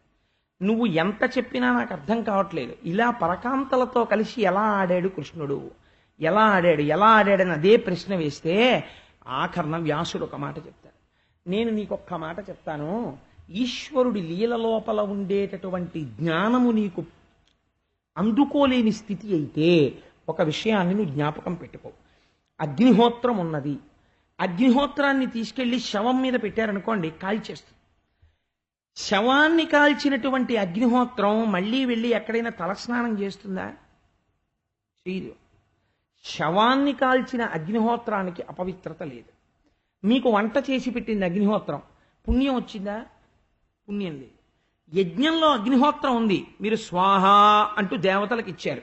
ఇప్పుడు ఆ అగ్నిహోత్రానికి ఏమైనా గొప్పతనం ఉందా? లేదు. శవాన్ని కాల్చిన అగ్నిహోత్రం అపవిత్రత లేదు. యజ్ఞమునందు కొత్తగా పవిత్రత లేదు, అపవిత్రత లేదు. ఏ పనులు చేసినా అగ్ని మాత్రము అగ్నిగానే నిలబడుతుంది. ఆ వస్తు సంపర్కం అగ్నికి లేదు. కృష్ణుడు కూడా అలా నువ్వు భావించగలిగితే రాసలీల నీకేమి ఇబ్బంది అని అడిగాడు శుకుడు. ఆ స్థాయిలో నువ్వు ఆలోచించు. కృష్ణుడు అనగా అగ్నిహోత్రము కాబట్టి ఎవరిని ఎలా ఉద్ధరించాలనుకున్నాడో అలా ఉద్ధరించాడు. ఉద్ధరిస్తే నీకెందుకు కలగాలి బాధ? ఈశ్వరుడికి ఏ సంపర్కము లేదు. అందుకే నెమలీక పెట్టుకున్నాడు, అగ్నిహోత్రమై ఉన్నాడు. నీ కంటికి అగ్నిహోత్రం పవిత్రత పాడవకుండా కనపడుతోంది. కృష్ణుడి విషయంలో నీకు అలా ఎందుకు కనపడదు? కనపడకపోతే అది నీ దృష్టి దోషం తప్ప కృష్ణ దోషం కాదది. కాబట్టి నువ్వు అలా విను, అప్పుడు రాసలీల నిన్ను ఉద్ధరిస్తుంది అన్నాడు. కాబట్టి ఆ రాసలీల అంత పరమపావనమైనటువంటి ఘట్టము. ఈ రాసలీల పూర్తయిపోయిన తర్వాత కృష్ణ పరమాత్మ మళ్ళీ ఆ బృందావనాన్ని చేరుకుంటారు. చేరుకున్న తర్వాత కంసుడు చాలా ఆందోళనలో ఉన్నాడు. కృష్ణుడు ఎక్కడ పెరుగుతున్నాడని. ఈలోగా కంసుడు మరణించవలసిన సమయం ఆసన్నమైపోయిందని తెలుసుకున్న నారదుడు వచ్చాడు. మళ్ళీ వచ్చి ఒక మాట చెప్పాడు. కంసా, ఇన్నాళ్ల నుంచి నిన్ను చంపేవాడు ఎక్కడ ఉన్నాడని కదా నువ్వు చూస్తున్నావు. నేను చెప్పేస్తున్నాను, వసుదేవుడి కడుపునే పుట్టాడు. ఈ వసుదేవుడే కారాగారం తలుపులు తెరుచుకుంటే యమునా నదిని దాటించి నందవ్రజంలో నందుడి దగ్గర పడుకోబెట్టాడు. ఇతని కొడుకే నిన్ను చంపేవాడు అష్టమగర్భంలోనే పుట్టాడన్నాడు. అనగానే వీడి ఇంకా తర్వాత మాట వినలేదు. కత్తి తీసి ముందా వసుదేవుణ్ణి చంపేస్తాను, అనవసరంగా వదిలేశాన్ని వెళ్ళిపోతున్నాడు. పిలిచి అన్నాడు, ఇప్పుడు నువ్వు వసుదేవుణ్ణి చంపేస్తే నీ మృత్యువు పోతుందా? ఎందుకు వసుదేవుణ్ణి దేవకీదేవిని చంపడం అంటే వాడికి కక్షాగలేదు. ఎలా ఉంటుందో చూడండి మనస్థితి. క్షమార్పణ చెప్పి వదిలేడు కృష్ణుడు పుట్టినప్పుడు. ఇప్పుడు మళ్ళీ వాళ్ళిద్దరినీ తీసుకొచ్చి బంధించేయమన్నాడు. మళ్ళీ తీసుకొచ్చి బంధించేశారు. బంధించిన తరువాత నారదుడు ఒక మాట చెప్పాడు. నువ్వు ఇలా బంధువులందరికీ ఎందుకు ద్వేషింపబడ్డావో నీకు నేను నీ జన్మ రహస్యం చెప్తాను విను. ఈ విషయాన్ని మీరు చాలా జాగ్రత్తగా గమనించాలండి. చాలా మంది ఓ మాట అంటుంటారు, ఏమండి మా వంశంలో ఒక మహాపురుషుడు పుట్టాలంటారు. మహాపురుషుడు పుట్టాలనుకున్నవాడు మహాపురుషుడు పుట్టడానికి కావలసినటువంటి రీతిలో నడువడు ఉండాలి. ఎలా ఉంటే మహాపురుషుడు పుడతాడో, ఎలా ఉంటే మహాపురుషుడు పుట్టడో మీకు చూపిస్తాను చూడండి. ఇద్దరిది పతివ్రతా ధర్మమే. ఎంత చమత్కారంగా ఉంటుందో చూడండి. నారదుడు చెప్తున్నాడు ఈ రహస్యాన్ని కంసుడితోటి. నీవారు నీకు శత్రువులు, ఎందుకో చెప్తాను చూడన్నాడు. నీ తల్లి మహాపతివ్రత. ఆమె ఒకనాటి సాయంకాలం పుష్పవాటిక యందు విహరిస్తోంది. ఆవిడికి భర్తృ సమాగమ కాంక్ష కలిగింది. ద్రమిళుడనబడేటటువంటి ఒక గంధర్వుడు ఇతరుల యొక్క మనస్సులు కనిపెట్టగలిగిన వాడు అదృశ్య రూపంలో తిరుగుతున్నాడు. ఆ సమయంలో వాడికి ఇతరుల మనస్సు తెలుసు. నీ తల్లి యొక్క మనస్సుని గ్రహించాడు. ఉగ్రసేనుడి యొక్క రూపంలో వచ్చాడు. ఆవిడికి అనుమానం వచ్చింది, నా భర్త కాడేమో అని. అనుమానం వచ్చిన ఉత్తర క్షణం వాడు తన నిజస్వరూపంతో నిలబడ్డాడు. నిలబడితే ఆవిడ ఆగ్రహించింది. వాడన్నాడు, ఇది అలోమ సంపర్కము. ఎందుచేత అంటే ఈ అనులోమ విధానంలో నేను గంధర్వుణ్ణి, నువ్వు మనుష్యకాంతవి. గంధర్వులు మనుష్యకాంతలతో సుఖం అనుభవించవచ్చు. దానివల్ల ఉత్తేజము, చాలా తేజస్సు కలిగినటువంటి కుమారుడు జన్మిస్తాడు. నీకు నేను ఒక గొప్ప వరం ఇస్తున్నాను. ఎటువంటి గొప్పవాడంటే, ఎంత పరాక్రమవంతుడంటే, ఎంత బుద్ధి కలిగిన వాడంటే అంటున్నాడు. ఆవిడంది, పరమ దుర్మార్గుడా, నా మనస్సులో భర్తృ సమాగమ కాంక్ష తెలుసుకుని నా భర్త రూపంలో వచ్చి నా పాతివ్రత్యం చెడలేదని నాకు కొడుకునిస్తావా? నువ్వు ఎన్ని మాటలు చెప్పినా 1000 మంది సుపుత్రులు కలిగిన కన్నా స్త్రీకి శీలమే గొప్ప. నీవు ఇటువంటి దుర్మార్గమైన పని చేశావు కనుక అని అంటోంది ఆవిడ. వాడికి భయం వేసింది. నన్ను శపిస్తుందేమో అని వాడు గజగజలాడుతూ నిలబడ్డాడు. నీ వలన నాకు కొడుకు పుట్టబోతున్నటువంటి కొడుకు దుర్మార్గుడుగుగాక, ఋషులను ఉద్దేశించుగాక, పరమ కిరాతకుడుగుగాక, 10 కాలముల పాటు రాక్షసుడిగా చెప్పుకునేదరుగాక అంది. వీడిప్పుడు నేను కూడా శపిస్తేనే ఆవిడ సంతోషపడుతుందని తన వారి చేత తాను ద్వేషింపబడుగాక అని వాడు వెళ్ళిపోయాడు. అందుకని నువ్వు నీ వారి చేత నువ్వు ద్వేషింపబడతావు. నీ అమ్మ నువ్వు పుట్టగానే వరమిస్తుంటే శపించింది. ద్రవిణుడు కూడా శపించాడు. అందుకే నీ బతుకు ఇలా అయిపోయింది. నీ వారన్న వారందరూ నిన్ను చంపేవాళ్లే అన్నారు. అనగానే వాడు బంధువులు లిస్టు రాసుకున్నాడు. రాసుకుని వీళ్ళందరినీ తెచ్చి కారాగారంలో బారాయన్నాడు. ఒరే, వీళ్ళందరూ నన్ను చంపేవాళ్లే, నేను వీళ్ళని చంపేస్తానన్నాడు అని అక్రూరుణ్ణి పిలిచాడు. పిలిచి ఒక మాట చెప్పాడు. అక్రూరా, నీకు తెలుసు నేను బ్రతకాలనుకుంటున్నాను, కృష్ణుడు చంపాలనుకుంటున్నాడు. అందుకని నువ్వు వెంటనే బయలుదేరి బృందావనానికి వెళ్ళి ఆ కృష్ణుణ్ణి తీసుకురా. ఏమని చెప్తావంటే, నీ మేనమామయ్య అయినటువంటి కంసుడు ధనుర్యాగం చేస్తున్నాడు, ఆ ధనుర్యాగం చూడడానికి నువ్వు బయలుదేరి రావలసినది అని ఆహ్వానించి తీసుకురా. ధనుర్యాగం మిషపెట్టి ఆ పిల్లవాడు మధురానగరంలోకి వచ్చిన తరువాత ఏదో రకంగా చంపేస్తాను. కువలయాపీడము అనబడేటటువంటి ఏనుగుంది మన దగ్గర, ఆ ఏనుగుతో తొక్కించేస్తాను. చాణూర ముష్టికులు అనేటటువంటి 2 మల్లులు ఉన్నారు, వాళ్లతో మల్ల యుద్ధం పెట్టి పిల్లలు కాబట్టి చంపించేస్తాను. ఒకవేళ తప్పుకుంటే నేనే చంపేస్తాను. కాబట్టి బెంగలేదు, ఎలాగైనా సరే మామయ్య పిలుస్తున్నాడని తీసుకురా అన్నాడు. ఈ అక్రూరుడు బయలుదేరడానికి ఒప్పుకున్నాడు. వెళ్ళి నేను తీసుకొస్తాను బలరామకృష్ణులు అన్నాడు. అని ఆయన ఏమన్నాడో తెలుసా అండి? శూరులు తొల్లియే విభిని శోభిత పాదనక ప్రభావళించేరి భవాంధకారముల చిక్కక ఉందురు అటిదేవునిన్ వైరముతోడనైన గెలువన్ నన్ను పంపి శుభంబు చేసి నిష్కారణమైన ప్రేమ ఇదే కంసుని పోలు సఖుండు కల్గునే అన్నాడు ఆయన. శూరులు తొల్లియే విభిని శోభిత పాదనక ప్రభావళించేరి భవాంధకారముల పొందక ఉందురు అటిదేవుని. జ్ఞానము కలిగినటువంటి వారు, బ్రహ్మమును తెలుసుకోవాలనుకుంటున్న వాళ్ళు ఏ మహాపురుషుడి యొక్క పాదములకు ఉండేటటువంటి బొటనవేలి యొక్క గోటి కాంతిని చూసి అజ్ఞానమును పోగొట్టుకుంటున్నారో అటువంటి మహాపురుషుడైనటువంటి కృష్ణుణ్ణి నా రథం ఎక్కించి తీసుకురమ్మని పంపిస్తున్నాడు.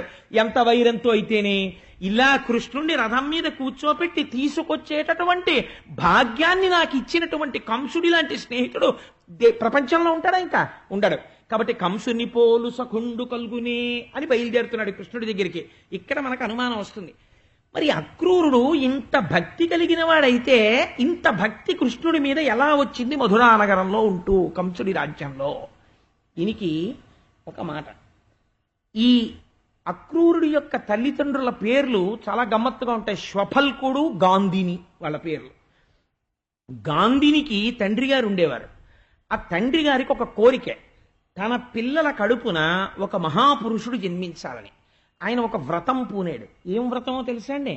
365 రోజులు ప్రతిరోజు నేను ఒక ఆవుని దానం చేస్తాను అని 365 రోజులు మాతామహుడు దానం చేశాడు. ఆడపిల్ల తండ్రి ప్రతిరోజు ఒక ఆవు చొప్పున సంవత్సరం పాటు దానం చేశాడు. దానం చేస్తే ఆ దానం చేసినటువంటి ఫలితము చేత ఆయన కుమార్తె అయిన గాంధినికి అక్రూరుడు జన్మించాడు. ఈ అక్రూరుడు జన్మతః కృష్ణ భక్తి విశేషముగా కలిగినటువంటి వాడు.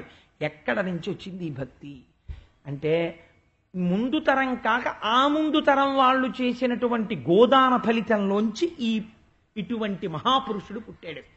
నీ వంశము. అందుకే ఒక మాట చెప్తారు, 3 తరాల వరకు శరీరం వదిలిపెట్టిన తర్వాత పితృలోకంలో అట్టే పెడతారు. ఓన్లీ నీకొక్క ఛాన్స్ ఇస్తాం. ఒకవేళ నీ కొడుకు కానీ, నీ మనవడు కానీ, నీ మునిమనవడు కానీ, అందుకే తద్దినం పెడితే పితామహ ప్రపితామహ, తండ్రి తాత ముత్తాత చెప్తారు ప్రవర. ఈ ముగ్గురిని చెప్తారు. ఈ 3 తరాల వరకు మునిమనవడి వరకు పితృలోకంలో ఉంచుతారు. ఈ 3 తరాల్లోనూ కూడా ఎవ్వడూ పుణ్యాత్ముడు లేడనుకోండి, వాళ్ళని ఇంకా మళ్ళీ పునర్జన్మకి తోషాదలు పారేస్తారు నరకంలోంచి. కాబట్టి అక్రూరుడు లాంటి మహాపురుషుడు పుట్టి ఆ వంశం తరిస్తోంది. పుట్టుక చేత ఇంత భక్తి ఎక్కడొచ్చింది? చేసిన పుణ్యంలోంచి వచ్చింది. కాబట్టి ప్రయత్నపూర్వకంగా మనిషి ఏం చెయ్యాలి? పుణ్యాన్ని చేసి తీరాలి. చేస్తే ఉద్ధరించగలిగినటువంటి మహాపురుషులు ఆ వంశంలో జన్మిస్తారు అని మనకి అక్రూరుడి యొక్క జీవితం తెలియచేస్తుంది. ఈ అక్రూరుడు ఆ బృందావనానికి వెళ్ళి బలరామకృష్ణుల్ని తీసుకురావడం కోసమని బయలుదేరి వెడుతున్నాడు. బృందావనం దగ్గరికి చేరుకున్నాడు. మనసులో పొంగిపోతున్నాడు. నేను బృందావనం వెడుతున్నాను. ఆ బృందావనంలో ఆ యమునా నది మించి చల్లటి గాలి వస్తుంటుంది. బోలెడన్ని ఆవులు దూడలు వీటన్నింటినీ తోలుకుంటూ ఏమీ తెలియనటువంటి అమాయకుళ్ళ పరబ్రహ్మమైనటువంటి శ్రీకృష్ణ భగవానుడు బలరాముడితో కలిసి ఆవుల్ని తోలుకుంటూ ఇంటికి వస్తుంటాడు. ఆవుల యొక్క డెక్కల మించి పైకి రేగినటువంటి గోధూళి ఆయన శిరస్సు మీద లలాటం మీద అంటుకుంటుంది. ఆయనకి చిన్న స్వేదం పుడుతుంది. ఆ చెమట ఇలా తీసి ఇలా వేస్తూ నడిచి వెడుతూ ఉంటాడు. ఆయన పదఘట్టన చేత భూమి పవిత్రమై పరవశించిపోతుంటుంది. ఆ చిన్ని కృష్ణుడి దగ్గరికి నేను వెళ్ళబోతున్నాను. వెళ్ళి ఆ కృష్ణుడి దగ్గర కూర్చుంటాను. కృష్ణ అని మాట్లాడతాను. ఆయన వంక అంగాంగముల యందు నేను చూస్తాను. ఆయనకి సాధు పురుషులంటే ఇష్టం. అక్రూరా బాగున్నావా అన్న భుజం మీద చెయ్యి వేస్తాడు. అన్నం తిను అంటాడు. నన్ను కూర్చోపెడతాడు. అయితే నన్ను రమ్మంటావా మధురా, నేను వస్తానంటాడు. నేను సారథ్యం చేస్తాను. నా వెనకాతల కూర్చుంటాడు. లోకాలన్నిటినీ నడిపేవాడు నా వెనకనుంటాడు. నేను బండి నడుపుతాను. ఏమి నా అదృష్టం అని పొంగిపోతూ రథం తోలుకుంటూ వెళ్ళిపోతున్నాడు. అందుకే నమస్కారానికి అక్రూరుణ్ణి చెప్తారు. వందనం అన్నదానికి అక్రూరుడు భక్తి. ఇలా వెళ్ళిపోతూ ఒక్కసారి కిందకి చూశాడు, భూమి మీదకి. చూసేటప్పటికీ అందులో హలరేఖ, అమృతపాత్ర, చాపరేఖ, అంకుశరేఖ మొదలైనటువంటి దివ్య చిహ్నములు కలిగినటువంటి చిన్ని పాదముద్రలు భూమి మీద పడున్నాయి. అంటే కృష్ణుడు ఇటుగా వెళ్ళాడు ఆలమందతో. పరమపురుషుడైనటువంటి కృష్ణుడు నడిచినటువంటి భూమి మీద నేను రథం మీద వెళ్ళడమా అనుకున్నట్ట. ఒక్కసారి ఆ రథం ఆపేట. ఒళ్ళంతా ఆనందంతో పొంగిపోయింది, రోమాంచితం అయిపోయింది. తను కిందకి దిగాలని కూడా మర్చిపోయి రథాధవ స్కంద్య సతేష్వచేష్టత ప్రభోరమున్యంగిరిరజాస్వహో ఇతి అంటాడు వ్యాసుడు మూలంలో భాగవతంలో. అది తద్దర్శనాహ్లాద నివృద్ధ సంభ్రమ ప్రేమ్నోర్ధరోమాశ్రుశలాకులేక్షణ. కందుల వెంట బాష్పధారలు కారిపోయాయి, వెంట్రుకలు నిక్కపొడుచుకున్నాయి, కంఠం గాద్గదికం అయిపోయింది. నా స్వామి ఇలా నడిచెళ్ళారు. ఆ పాదముద్రలు నేను చూస్తున్నాను అనుకున్నాడు. స్వర్ణ దండము కర్ర రథంలోంచి కింద పడిపోతే ఎలా పడిపోతుందో అలా కింద పడిపోయి ఓహోహో నా స్వామి నడిచిన చోట నేను కింద పడ్డాననుకున్నాడు. దొల్లేశాడు. ప్రభోరమున్యంగ్రిరజాస్వహో ఇతి. ఆ ధూళంతా ఒంటి మీద పోసేసుకుని పొంగిపోతూ బృందావనంలో నందుడుండేటటువంటి ఇంటి దగ్గరికి వెళ్ళాడు. ఆవుల మందల్లో ఏ ఆవు పొదుగు దగ్గర కూర్చుని ఆ శ్రీకృష్ణ పరబ్రహ్మము అంతటా వ్యాప్తి చెందిన నారాయణ తత్వము బృందావనంలో నందుడి ఇంట్లో ఒక ఆవు దగ్గర పాలు పితుకుతోంది కూర్చుని. రాశీభూతమైన పరబ్రహ్మాన్ని మాంసనేత్రాలతో చూస్తున్నాను, నా జన్మధన్యమైపోయింది అన్నాడు. వెళ్ళి కృష్ణుడికి బలరాముడికి నమస్కరించాడు. నా జన్మధన్యమైంది, జన్మెత్తినందుకు మీ ఇద్దరిని చూశానన్నాడు. బలరాముడు అక్రూరుణ్ణి గబగబా తీసుకెళ్లి, అన్నగారు కాబట్టి మర్యాద చూపించాడు, తీసుకెళ్లి కూర్చోపెట్టాడు ఉచితాసనం మీద. కాళ్ళు కడిగాడు, చల్లుకున్నాడు, అర్ఘ్యం ఇచ్చాడు, పాద్యం ఇచ్చాడు, మంచి భోజనం పెట్టాడు, మధుపర్కం ఇచ్చాడు, ఒక గోవుని దానం చేశాడు. దానం చేసి తాంబూలం ఇచ్చాడు, పక్కన కూర్చున్నాడు. బలరామకృష్ణులు ఇద్దరూ కూర్చున్నారు. భక్తికి ఈశ్వరుడు ఎంత వశుడవుతాడో చూడండి. అయి అక్రూరా, మధురలో అందరూ కుశలమా అని అడగబుద్ధి వెయ్యట్లేదు. ఎందుకనంటే ప్రభువు ధూర్తుడైన చోట క్షేమం ఎక్కడుంటుంది? కంసుడు పరిపాలిస్తుండగా మధురలో క్షేమంగా ఎలా ఉంటారు? మా తల్లిదండ్రులైనటువంటి దేవకీ వసుదేవుల్ని మళ్ళీ ఖైదు చేశాడు. మా అమ్మ దేవకీదేవిని చంపబోయాడు. ధూర్తతనంతో ప్రవర్తిస్తున్నాడు. నువ్వు మహానుభావుడివి. నీ పుట్టుకకి హేతు అయినటువంటి 100 గోవుల దానము చేత పుట్టినటువంటి 365 గోవుల దానము వలన పుట్టినవాడివి. మహానుభావ అక్రూరా, ఏ పని మీద మీరు ఇంత కష్టపడి ఇంత దూరం వచ్చారు నాకు చెప్పవలసింది అన్నాడు. అక్రూరుడు అన్నాడు, మహానుభావ మీకు తెలియని విషయం కాదు. ధనుర్యాగము అనేటటువంటి మిషతో మల్ల యుద్ధాలని ఏర్పాటు చేశాడు కంసుడు. ఆ ధనుర్యాగం మిషతో మేనల్లుళ్ళు కాబట్టి మిమ్మల్ని ఆహ్వానిస్తున్నాడు. కానీ ఆంతరమునందు కోర్కె వేరు. మీ ఇద్దరిని చంపడం కోసమని పిలుస్తున్నాడు మధుర. దానికి నన్ను నియోగించాడు. మీ శక్తి సామర్థ్యములు నాకు తెలుసు, మీరు దీపముల వంటి వారు, మీ మీద పడిన మిడతలు కాలిపోతాయి. కాబట్టి ఈ రీతిగానైనా మిమ్మల్ని సేవించుకుందామని నేను వచ్చాను అన్నాడు. అంటే వెంటనే అక్కడ ఉన్న పెద్దల్ని పిలిచి కృష్ణ పరమాత్మ అన్నారు, మీ అందరూ కూడా పాలు వెన్న మొదలైనటువంటి భాండములను సిద్ధం చెయ్యండి. రేపటి రోజు ఉదయం నేను బలరాముడు కలిసి అక్రూరుడితో మధురా నగరానికి వెడుతున్నాం. వెళ్ళి కంసమామ అక్కడ మమ్మల్ని యాగానికి పిలిచాడు, ధనుర్యాగానికి వెడుతున్నాం అన్నారు. అనేసరికి ఈ వార్త గొప్ప మంది బృందావనంలో రాత్రంతా ఏడ్చిన వారు ఎవరో తెలుసా అండి? కృష్ణుణ్ణి చూడకపోతే ఒక నిమిషం జీవితం గడపలేనటువంటి వారు గోపకాంతలు. వారంతా అనుబంధం పెంచుకున్నారు. రేపటి రోజున కృష్ణుడు మధుర వెళ్ళిపోతున్నట్ట. ఇంకా మళ్ళీ మనకి కనపడతాడా? మనం వెర్రిగొల్ల పడుచులం. మనకేం తెలుసు? అక్కడంటే మధురానగరం, కంసుడు పరిపాలిస్తున్న రాజధాని. అక్కడ అంతంత అందమైన వాళ్ళు ఉంటారు. వాళ్లతో సుఖంగా సంతోషంగా గడుపుతాడు. ఇంకా వెనక్కి ఎందుకు వస్తాడు? మన్నెందుకు లాలిస్తాడు అని వాళ్ళందరి కోపం ఎవరి మీదకి వెళ్ళిందో తెలుసా అండి? అక్రూరుడి మీదకి వెళ్ళింది. వెళ్ళి అక్రూరండని పేరు పెట్టుకుని నేడస్మన్ మనోవల్లభుం చక్రిన్ మాకట బాపి కొంచు నరుగం చర్చించి ఏతించినాడు అక్రూరండట క్రూరుడు ఈతడు నిజం అక్రూరుడౌనేని నిర్వక్రత్వంబున కృష్ణు పెట్టి తన పోవంత్రో విచారింపడే అన్నారు వాళ్ళు. వీడెక్కడి నుంచి వచ్చాడు? వీడి పేరు అక్రూరుడా? కాదు, వాడి పేరు క్రూరుడు.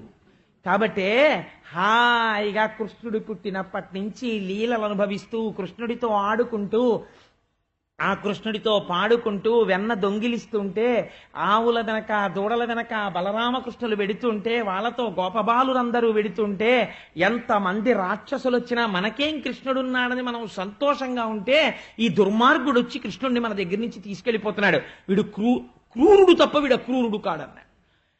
ఈ కృష్ణుడి రథానికి అడ్డుపడ్డారు. దామోదర, గోవింద, కేశవ, నువ్వు వెళ్ళడానికి వీల్లేదు, మేము నిన్ను విడిచిపెట్టి ఉండలేము, ప్రాణములు లేనటువంటి శరీరముల్లా పడిపోతాను నువ్వు వెళ్ళిపోతేని. పరమాత్మ మాట్లాడలేదు వాళ్ళతోటి. పక్కకి తొలగమనండి, నా ఆజ్ఞ, నేను మధురగా బయలుదేరుతున్నానన్నాడు. పక్కకి తొలిగారు. రథం వెళ్ళిపోతోంది.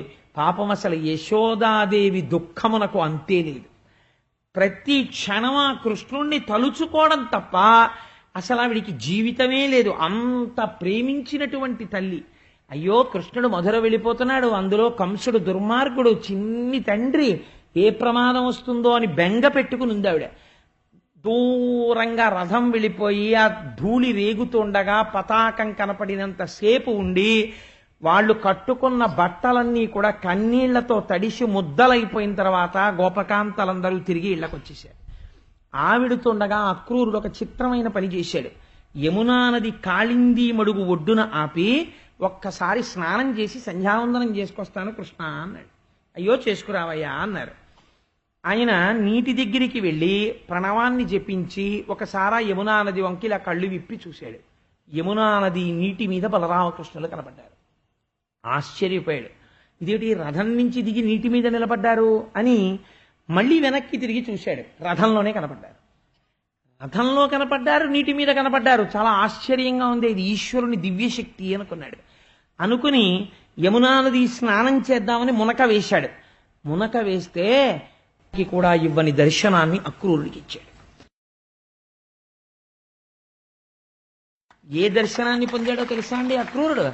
ఆ భోగి భోగ పర్యంక మధ్యంబున వలనొప్పు పచ్చని వలువబాని ఆ చక్కగా పెద్ద ఆదిశేషుడు మీద పడుకున్నటువంటి పరమాత్మ మేఘమండలమున మిరుగు చందంబున ఉరమున శ్రీదేవి ఒప్పువాని అలా పడుకునుంటే నల్లటి మబ్బు ఎలా ఉంటుందో అలా ఆ ఎర్రటి చుట్టలు చుట్టుకున్న పాము మీద పడుకుంటే వక్షస్థలంలో మిరిసిపోతున్నటువంటి లక్ష్మీదేవిని పొంది ఉన్నవాణ్ణి ముసరు తేటలు నొప్ప ముఖ చతుష్కముఖ లబాలుడా డెడిబొడ్డు దమ్మివాని నాభికమలంలోంచి ఇలా కమలం బయటికి వస్తే ఆ తామర పువ్వులో కూర్చుని అయోమయంగా అటూ ఇటూ చూస్తూ 4 ముఖాలతో వేదాలు చెప్తున్న చతుర్ముఖ బ్రహ్మని పిల్లవాడిగా అప్పుడే కన్నటువంటి శ్రీమన్నారాయణుణ్ణి కదిలిన బాహుపద క్రమంబున రవసూపెడి నూపురములవాని ఆ అక్రూరుణ్ణి ఆశీర్వదించడానికి ఇలా చెయ్యెత్తితే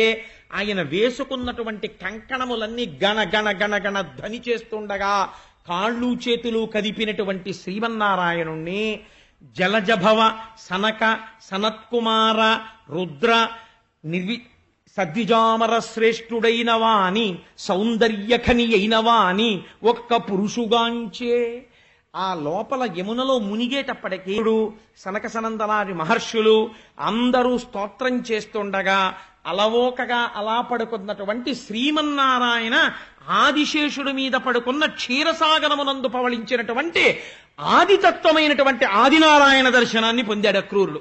పొంది చూసి ఆ యమునలోనే నీటిలో వంగి అద్భుతమైన స్తోత్రం చేశాడు. కృష్ణ జగదాధార సమస్త బ్రహ్మాండములు నిండినటువంటి వాడా, సప్త రజస్తమో గుణములను నీ యందు అధీనములో ఉంచుకున్నవాడా, సృష్టి స్థితి లయములను చేసేటటువంటి వాడా, బ్రహ్మాండములన్నింటినీ ఆఖరణ లయం చేసి మర్యాకు మీద పడుకుని ఏమీ తెలియని వాడిగా బొటనవేలు నోట్లో పెట్టుకున్నటువంటి వటపత్రశాయి ఈనాడు శేషుడి మీద పడుకుని నాకు ఇలా దర్శనం ఇచ్చావా తండ్రి? ఏ పుణ్యం చూసి నాకింత దర్శనం ఇచ్చావు? నేనేం సేవ చేశాను? కేవలము నిన్ను ధనుర్యాగానికి తీసుకెళ్ళడానికి నీ దగ్గరికి వచ్చాను. వెడుతున్నాను కృష్ణుడి దగ్గరికి అని పొంగిపోయానంతే. ఈ పొంగుకి నాకింత ఫలితమా, నాకింత దర్శనమా అని ఈశ్వర సౌలభ్యాన్ని స్తోత్రం చేశాడు. మనం ఒక దేవాలయానికి వెడితే ఎలా వెళ్లాలో చూపిస్తుంది. రేపటి రోజు స్థిరవారం పెళ్లి కొడుకుని పెళ్లి కూతురుని చేస్తారు, కృష్ణ పరమాత్మని రుక్మిణీదేవిని. మన జన్మాంతరములలో ఎప్పుడైనా వాళ్ళిద్దరూ పెళ్లి కొడుకు పెళ్లి కూతురు అవుతుంటే మనం చూసామా? ఎప్పుడూ చూడలేదు. రేపు మా స్వామి పెళ్లి కొడుకు అవుతున్నాడు, మా అమ్మ పెళ్లి కూతురు అవుతోంది, మేము చూడాలని చెప్పి 8 గంటల 10 నిమిషాల ముహూర్తం. 8 గంటలకి మనందరం వచ్చి హాల్లో కూర్చున్నాం అనుకోండి. రేపు ముత్తైదువులు వచ్చి కొంతమంది పసుపు దంపుతారు. దంపి అభ్యంగనం చేసి పసుపు రాసి బుగ్గ చుక్క పెట్టి అమ్మవారిని అయ్యవారిని పెళ్లి కొడుకుని పెళ్లి కూతురిని చేస్తారు. చేసి చక్కగా అప్పుడు కూర్చుని లక్ష్మీ కళ్యాణం పంచమి తిథి ఉండగా రేపు ఉదయం 8 గంటల 30 నిమిషాలకి నేర్పుతాను. అందరం లక్ష్మీ కళ్యాణం నేర్చుకుని బయలుదేరుతాం. అలా నేర్చుకోవడానికి, అలా చదవడానికి, అటువంటి దివ్యమైన దృశ్యమును చూడ్డానికి ఎప్పుడు చూస్తానని పరుగు పరుగున వెళ్లడంలో ఉంది అక్రూరుడి యొక్క భక్తి. వెళ్ళినందుకు ఎటువంటి దర్శనం ఇచ్చాడో చూడండి. భాగవతంలో 10వ స్కంధంలో ఇప్పటి వరకు ఇలాంటి దర్శనం ఎవరికి లేదు, ఒక్క అక్రూరుడికి ఇచ్చాడు. దేనివల్ల? ఆర్తి కలిగితే అటువంటి దర్శనం ఇచ్చాడు. పొంగిపోయాడు. మనం ఇటువంటి మూర్తిని ఒక చోట చూడగలము. ఎక్కడ చూడగలం చెప్పండి? మనకి చాలా దగ్గరలో గోవిందరాజస్వామి. గోవిందరాజస్వామి పెద్ద పాము చుట్ట మీద పడుకుని ఇలా సోల పెట్టుకు పడుకుంటే నాభికమలంలోంచి ఇలా గోడ మీద చతుర్ముఖ బ్రహ్మగారు, కాళ్ళ దగ్గర శ్రీదేవి భూదేవి మధుకైటభులదేటటువంటి రాక్షసులతో సహా ఆ పొట్ట మీద ఇలా తులసిమాలలో అడ్డంగా వేలాడదీయబడి కన్నులు మూసుకుని ఇలా పడుకుని దర్శనమిస్తాడు. అప్పుడు మీరు ఒక్కసారి అక్రూరుణ్ణి తలుచుకుని ఈ శ్రీమన్నారాయణ తత్వం యమునలో కనపడింది, నాకు ఇక్కడ కనపడుతోందని మీరు నమస్కరించవచ్చు గోవిందరాజులకి. కాబట్టి అటువంటి దర్శనాన్ని పొంది అక్రూరుడు సాయంకాలం చీకటి పడుతుండగా బలరామకృష్ణులతో కలిసి మధురానగరాన్ని చేరుకున్నాడు. చేరుకుని కృష్ణుడిని ఒక మాట అడిగాడు, నువ్వు మా ఇంటికి వచ్చి ఇవాళ రాత్రికి విడిది చెయ్యవలసినది అని. కృష్ణుడు అన్నాడు, నేను ఇప్పుడు రాను. రాక్షస సంహారము పూర్తయిపోయి కంసుణ్ణి సంహరించిన తరువాత యోగ్యమైన కాలమునందొచ్చి నీ ఇంట నేను తప్పకుండా ఆతిథ్యమును స్వీకరిస్తాను అని మాట ఇచ్చి ఆ రాత్రికి ఊరి బయట పడుకున్నారు బలరామకృష్ణుడు. పడుకుని మరునాడు ఉదయం మధురానగర ప్రవేశం చేశారు. బలరామకృష్ణుల్ట బృందావనంలో ఉన్నారట, ఇన్ని గొప్ప లీలలు చేశారట, పరమమోహన స్వరూపంట అని కాంతలు పురుషులు అందరూ మేడల మీద నిలబడి చూస్తున్నారు. ఎంతో ఆనందంగా బలరామకృష్ణులు నడుస్తూ ఆ మధురానగరం యొక్క రాజవీధిలో వెడుతున్నారు. కంసుడికి బట్టలు ఉతికేటటువంటి ఒక చాకలివాడు మంచి మంచి పట్టుబట్టలన్నీ ఉతికి మూటలు కట్టుకుని చక్కగా తల మీద పెట్టుకుని వెళ్ళిపోతున్నాడు.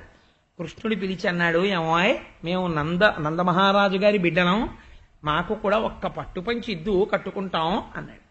అయ్యా, ఇవి కంసుడి బట్టలండి, మీకు నేను ఎలా ఇవ్వగలను? నేను చాకల్ని ఉతికేవాడిని అంతే కదా, నాకు అధికారం ఉంటుందా అంటే వేరొక రకంగా ఉండదు. అటు చాకలు అన్నాడు, ఇట్టెట్రా మనుజేంద్ర చేలములు మీకియంబాడియే మీరలు కట్టంబోలుదురే పెరుగుల్ నేతుల్ ఘృతంబుల్ తాగి ఇట్లాడంచనుగాక ప్రభువునకున్ తెలిసిన. ఎంత ఆగ్రహం వస్తుందో తెలుసా మా కంస మహారాజు గారికే తెలిస్తే మీ ప్రాణములు ఉగ్గడించేస్తాడు. మీకు పెరుగులు నేతులు తాగి బాగా కొవ్వు పట్టింది, లేకపోతే ఇవేం మామూలు పంచెలు అనుకుంటున్నారా? ఇవి సాక్షాత్తుగా కంస మహారాజు గారు కట్టుకునేటటువంటి పంచెలు. ఇవి కావాల్సి వచ్చాయా మీకు? ఎట్టెట్రా మనుజేంద్ర చేరములు మీకు ఇయంబాడియే మీరలు కట్టంబోలుదురే పయోఘృతదధి క్షీరంబులంతాగి ఇట్లాడంజనుగాక గొల్లలకు మీకిబ్బంగి నూరాడెడిన్ కట్టా ప్రాణంబులు కోలుపోగెదు సమీ కంసోద్ధతిన్ బలక. మా కంసుడికి తెలిసిందంటే పీకలు ఎగిరిపోతాయి, పిచ్చ పిచ్చ మాటలు మాట్లాడకండి అన్నాడు. అంటే కృష్ణుడు చూసి, నేను నిన్ను అడిగింది ఏమిటి, నువ్వు మాట్లాడింది ఏమిటి అని చూస్తుంటే బలరాముడి వంక చూసి, అన్నయ్య ఇంకా ఈ పుర్రె మారదు అని పిడికిలి బిగించి ఒక్క గుద్దాడు నెత్తి మీద. వాడి తల బద్దలైపోయి చచ్చిపోయాడు. ఎందుకు చంపాడు చాకల్ని అంటే ఇక్కడ ఒక ప్రశ్న ఉంది. ఈ పుర్రె ఎప్పటిదో తెలుసా అండి? త్రేతాయుగం పుర్రెది. అప్పుడు సీతాదేవి మీద నిందలేశాడు. ఆవిడ సీతాపరిత్యాగానికి కారణమైన పుర్రె. ఈ పుర్రె ఎప్పటికైనా మారుతుందేమోనని ఈశ్వరుడు అవకాశం ఇస్తూనే ఉన్నాడు. ఈ జన్మలోనైనా ఒక్క మంచి మాట మాట్లాడతాడేమో అనుగ్రహిద్దామని చూశాడు. అవకాశం వచ్చినా అహంకారంతో నాశనం అయిపోతాడు. ఒక్కొక్కడు నోటి మాట వల్ల చెడిపోతాడు, ఎక్కడెలా మాట్లాడాలో తెలియక. ఎట్టెట్రా మనుజేంద్ర చేలములు మీకి ఎంబాడియే ఇన్ని మాట్లాడాడు. పగిలిపోయింది అప్పుడు, చచ్చి ఊరుకున్నాడు. కాబట్టి ఈశ్వరుడి యొక్క క్షమాగుణాన్ని, మనిషి యొక్క తెంపరితనాన్ని ఈ రజకుని యొక్క మరణము మనకి ఆవిష్కరిస్తుంది. బట్టలు ఉతకగలిగాడు కానీ తన మనసుని ఉతుక్కోలేకపోయాడు వాడు. అది దాటారు. చిత్రం ఏమిటంటే, ఒక వృద్ధుడైనటువంటి సాలెవాడు పంచెలు నేస్తున్నాడు.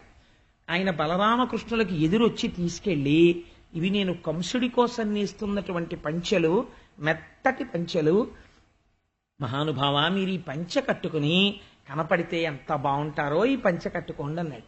అసలు అడగలేదు కృష్ణ పరమాత్మ. ఆ పంచెలు కట్టుకుని ఏ రకమైన ఐశ్వర్యం ఇచ్చాడో తెలుసా అండి? ఇహమునందు సమస్త ఐశ్వర్యమును ఇచ్చి, సారూప్యమిచ్చి, అంటే అంత్యమునందు తాను కృష్ణుడిగా మారిపోతాడు. సారూప్యమిచ్చి, సాలోక్యమిచ్చి తన లోకమునకు తీసుకువెళ్ళి తన సామీప్యమునందు కూర్చోపెట్టుకోగలిగినంతటి ఐశ్వర్యాన్ని కటాక్షించాడు.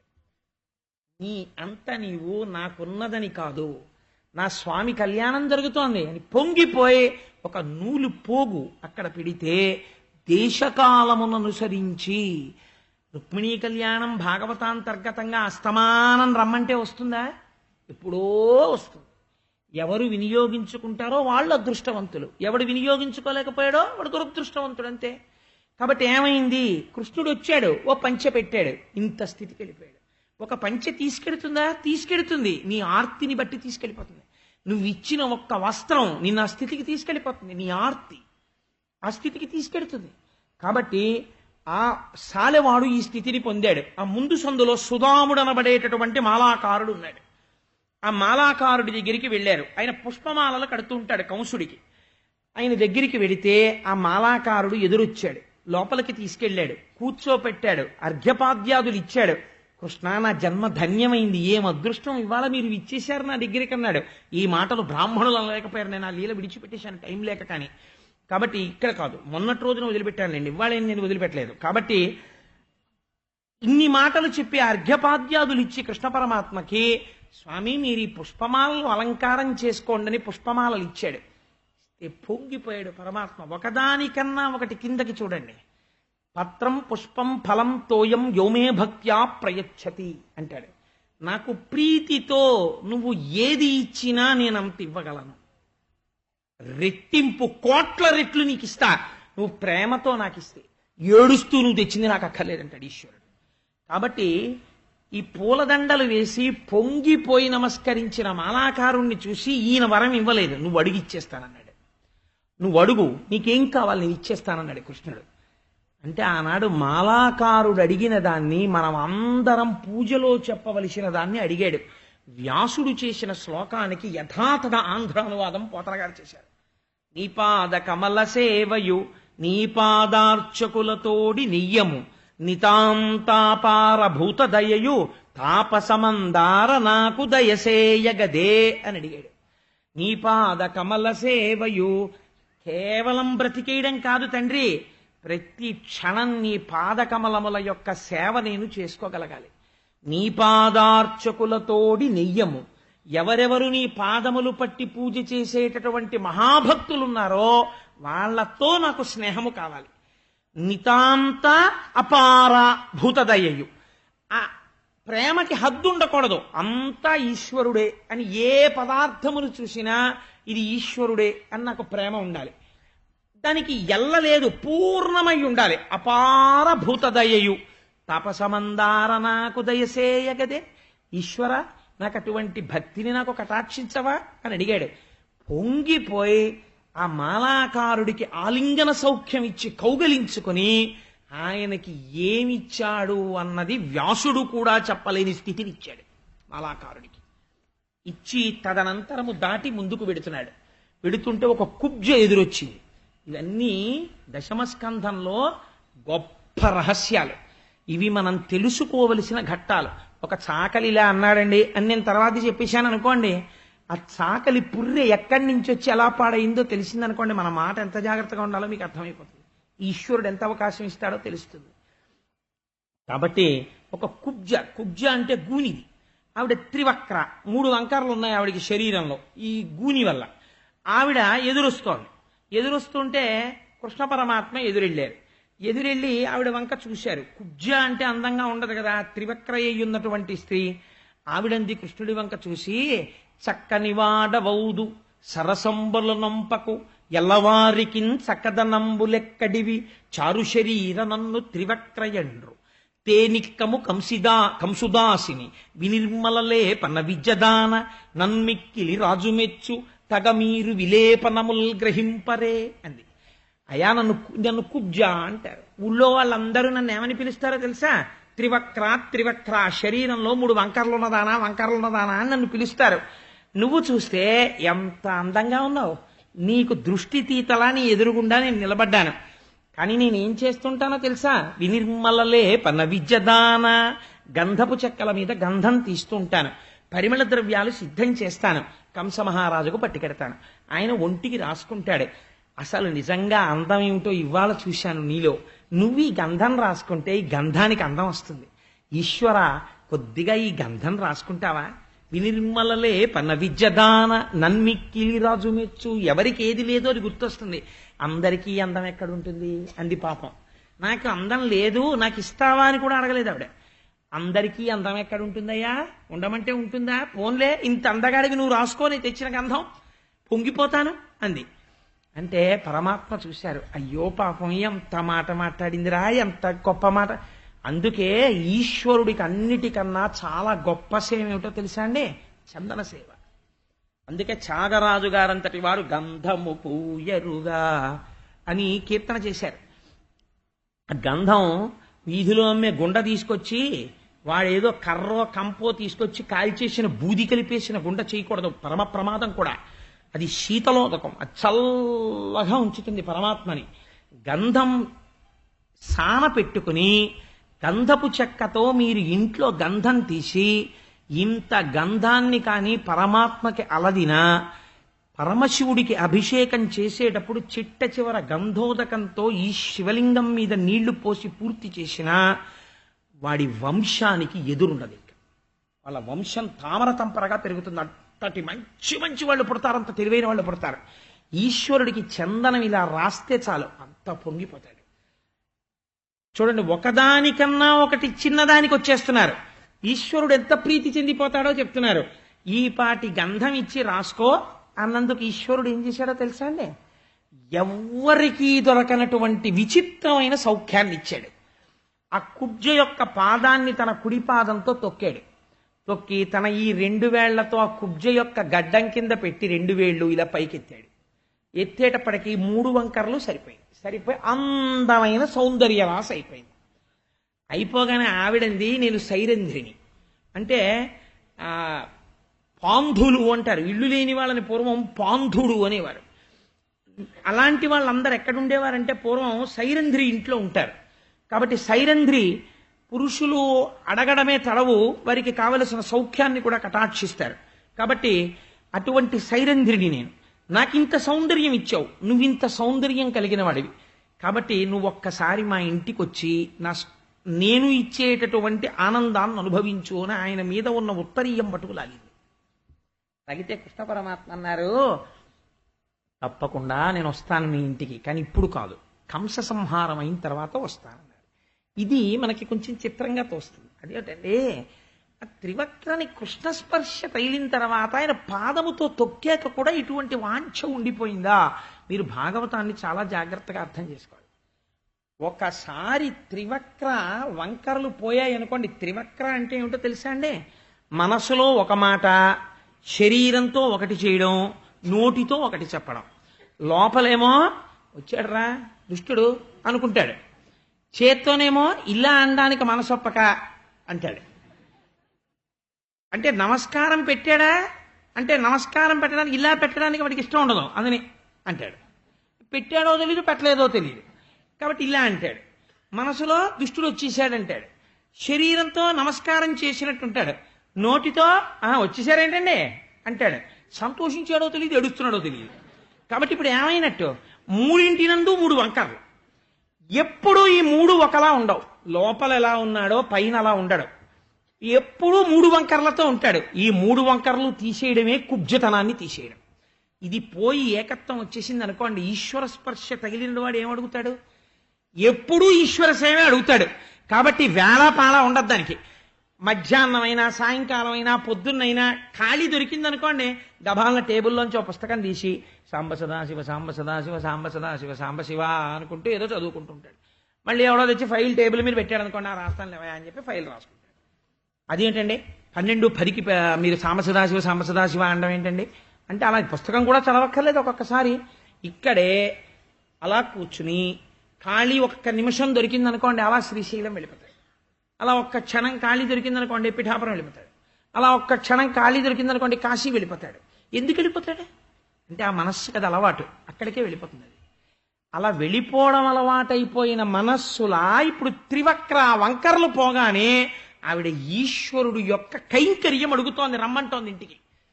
కంసమధయ్యాకు వస్తానంటున్నాడు అంటే అజ్ఞాన సంహారం పూర్తయిపోవాలి. అందుకని అప్పుడు వస్తానని ఆయన మాట ఇచ్చాడు తప్ప ఆమె యందు దోషమును పట్టకూడదు మీరు. ఆయన ఒక మాట అన్నాడు కృష్ణుడు, అవును నేను పాంధుడను అన్నాడు. ఇది ఒక చిత్రమైన మాట భాగవతంలో. పాంధుడంటే ఇల్లు లేనివాడు. ఆత్మకి ఇల్లే ఉంటుంది, అది పరివ్యాప్తమై ఉంటుంది. అందుకని దానికి ఇల్లు అక్కర్లేదు, కానీ అది అప్పుడప్పుడు ఇందులోకి వచ్చి కొన్నాళ్ళు ఉంటూ ఉంటుంది. అందుకని ఇందులోకి వచ్చి వెళ్ళిపోతూ ఉంటుంది, కానీ దీనికి చెందినది కాదు. దానికి చెందినది ఇదై ఉండొచ్చు. అందుకని ఆయన పాంధుడు, ఇల్లు లేనివాడు. కాబట్టి ఈ మాటలు చెప్పి ఇంకొంచెం ముందుకెళ్లారు. ఎక్కడ జరుగుతోంది ధనుర్యాగం అని అడిగారు. ఒక పెద్ద ధనస్సుని నిలబెట్టారు. కృష్ణ పరమాత్మ ఆ ధనస్సు తీసుకుని సంధించారు. అది 2గా విరిగిపోయింది. ఆ ధనస్సు యొక్క 2 ముక్కల్ని బలరామకృష్ణులు చేత్తో పట్టుకుని అక్కడ ఉన్నటువంటి కంసుడి యొక్క సైన్యాన్నంతటినీ సంహారం చేశారు. సంహారం చేసి ముందుకెడుతున్నారు. పెడుతుంటే కంసుడి యొక్క గుండెలు అదిరిపోయాయి. అమ్మ బాబోయ్, వచ్చేశాడు రోయ్ కృష్ణుడు, ధనస్సు కూడా విరిచేశాడు, ఇంకా నన్ను చంపేస్తాడు అనుకున్నాడు. కువలయాపీడం అని ఒక పెద్ద ఏనుగు, ఆ ఏనుగుని తోలించాడు కృష్ణుడి మీదకి. మావటి వాడికి చెప్పాడు, దాన్ని కృష్ణుడి మీదకి పురిగొల్పి విడిచిపెట్టు, అది కృష్ణుడిని తొక్కేస్తుంది, కృష్ణుడు మరణించాలని చెప్పాడు. ఆ ద్వారపాలకుడు అక్కడ ఉన్నటువంటి వాడు మావటి కలిసి ఆ కృష్ణుడి మీదకి ఏనుగుని నడిపించారు. నడిపిస్తే ఆ ఏనుగు వచ్చి ఆయన్ని గట్టిగా చుట్టింది. చుడితే ఆయన తొండంలోంచి జారిపోయి దాని 4 కాళ్ళకి మధ్యలో దూరితే అది 2 కాళ్ళ మధ్యలో తొండం పెట్టి వెతుకుతోంది కృష్ణ పరమాత్మ కోసం. ఆయన దొరకకుండా వెనక కాళ్ళ మధ్యలోంచి బయటికి వచ్చి దాని తోక పట్టుకుని 100 ధనస్సుల దూరం వెనక్కి ఈడిచేశారు. దాన్ని ఈడిచేసి సమస్త బ్రహ్మాండములు తన బొజ్జ ఎందున్న వాడికి దిక్కుమాలిన ఏనుగులు లాగడం పెద్ద కష్టమా, గిరగిర తిప్పి విసిరేస్తే మావటివాడు పరిగెత్తుకెళ్ళి ఆ ఏనుగుని మరింత ప్రచోదనం చేశాడు. యుద్ధంలోనండి అన్నిటికన్నా అత్యంత ప్రమాదకరమైందేదో తెలుసా? ఏనుగే. గుర్రం తన మీద కూర్చున్నటువంటి వీరుణ్ణి తీసుకుని పరిగెడుతుందంతే, కానీ ఏనుక్కి నల్లమందు పెడతారు యుద్ధానికి తీసుకెళ్లేటప్పుడు. దానికి ఇంక అసలు ఒళ్ళు తెలియదు. ఒళ్ళు తెలియని స్థితిలో ఏనుగు నడుస్తూ శత్రు సంహారం చేస్తుంది. ఏనుగు వెళ్ళిపోతుంది అనుకోండి, దాని కాళ్ళ కింద ఉన్న వాళ్ళని తొండాలు పెట్టి లాగి కింద పడేసుకుంటూ ఉంటుంది, తొక్కుకుంటూ వెళ్ళిపోతూ ఉంటుంది. అది తొక్కుతుంటే చచ్చిపోతారు, తొండం పెట్టి కొడితే చచ్చిపోతారు, దంతం పెట్టి పొడిస్తే చచ్చిపోతారు, అది ఎవరి మీదన్నా పడితే చచ్చిపోతారు. కాబట్టి ఏనుగు అలా యుద్ధం చేయగలదు. అటువంటి ఏనుగుని పురిగొల్పాడు కృష్ణుడి మీదకి. అది చిన్ని కృష్ణుడి మీదకి పరిగెత్తుకొస్తోంది. వస్తుంటే ఆయన కాలం దొక్కి సలీలుడైన గవుతో కంఠీరవేంద్రాకృతిన్ కేలం భీషణ దంతముల్ పెరిగి సక్షీణంబుగా మొత్తి గోసాలగ్రామణి వీరమౌళిమణియై ప్రణంబులన్ బాపెనా శైలేంద్రాభము ప్రాణలోభము నిజంచాచార గంధేభమున్. ఒక్కసారి తన కాలుతో దాని కాలు తొక్కేటప్పటికీ ఆ ఏనుగు మొర్రోన్ ఘింకరిస్తూ వంగిందిట. వంగేసరికి దాని 2 దంతాలు ఊడబెరికేశారు. ఊడబెరికి అరిచేత్తో దాని యొక్క ఆ కుంభస్థలం మీద ఒక్క దెబ్బ కొట్టారు. దాని కళ్ళల్లోంచి నోట్లోంచి నెత్తురు కక్కుతూ ఆ కువలయాపీడం కింద పడిపోయింది. కింద పడిపోయిన తర్వాత ఈ దంతాలు పెట్టి అక్కడ ఉన్నటువంటి ఇతర వీరుల్ని మావటిని సంహరించి కృష్ణుడు లోపలికి ఎడుతున్నప్పుడు ఎంత గమ్మత్తుగా వెళ్ళాడో తెలుసా అండి? ఈ ఏనుగు దంతాలు 2 భుజాల మీద వేసుకుని లోపలికి వెళ్ళాడు. చిన్ని కృష్ణుడు ఒక చిన్న పట్టుపంచోటి కట్టుకుని నెమలీక పెట్టుకుని ఆ 2 దంతాలు వేసుకుని లోపలికి వెళ్ళిపోతున్నాడు. నీలాదేవిని తిరుప్పావయ్య అని మన వాళ్ళు చదువుతుంటారు కదా మార్గశీర్ష మాసంలో. ఆ నీలాదేవికి మంచం చేయించాల్సి వస్తే నేను అందరిలా మంచాలు కొండని చెక్కతో చేయించడం ఏమిటని చెప్పి ఈ కువలయాపీడం నుంచి లాగేసేటటువంటి దంతాలతోటే మంచం చేయించేట ఆయన ఆవిడికి. అందుకని ఈ ఏనుగు దంతాలు వేసుకుని లోపలికి ఎడుతున్నాడు. ఈ కువలయాపీడము అన్న పేరు ఏనుగుకి చాలా ఆశ్చర్యంగా ఉంటుంది. కువలయాపీడము అంటే ఏమిటో తెలుసా అండి? కు అంటే భూమి, వలయము అంటే భూమండలం. ఈ భూమండలమును పీడించున్నది ఏది చెప్పండి? మీరు ఇలా భూమి మీద ఉండి పృథివీ వికారమైన మనం పూజ చేద్దామని కూర్చుందాం అనుకుంటే ముందు మనని అడ్డేది ఏదంటే దేహాత్మాభిమానమే. ఈ శరీరాహంకారమే మనని పాడి చేసేస్తుంది. మో ఇవాళ అంతసేపు కూర్చోవాలా అంటుంది ముందు. కూర్చున్న దగ్గర నుంచి అస్తమానం ఇలాగే ఏదో రాచకార్యం ఉన్న వాళ్లే. పేపర్ చదవమనండి, అసలు ఇలా చూడ్డం. టీవీ చూడమనండి, ఇలా చూడ్డం. పనికి మాలిన కబుర్లు చెప్పమనండి, ఇలా చూడ్డం. పూజా మందిరంలోకి మర్చిపోకుండా వాచి పెట్టుకుని ఎడతాడు. ఎందుకంటే అస్తమానం దీంతోనే పని. ఒక అరగంట కూర్చున్నాడు అనుకోండి, అమ్మ బాబోయ్ అరగంట సేపు కూర్చున్నానా అని ఇంకా తాను సాక్షాత్ మోక్షం కూడా దాటిపోతున్నట్టు, ఇంకంత పుణ్యాన్ని ఈశ్వరుడు కూడా భరించలేడు, ఏమైపోతాడో పరమాత్మ అని బెంగ పెట్టుకున్న వాళ్లే లేచి వచ్చేస్తాడు. కాబట్టి కువలయాపీడము అంటే దేహమునకు సంబంధించినటువంటి అహంకారము. ఎందుకు పనికిరాని దీన్ని పట్టుకుని శాస్త్రమునందు దీన్ని ఏమని పిలుస్తారో తెలుసా అండి? మీకు ఒక మాట చెప్తే మీరు ఆశ్చర్యపోతారు.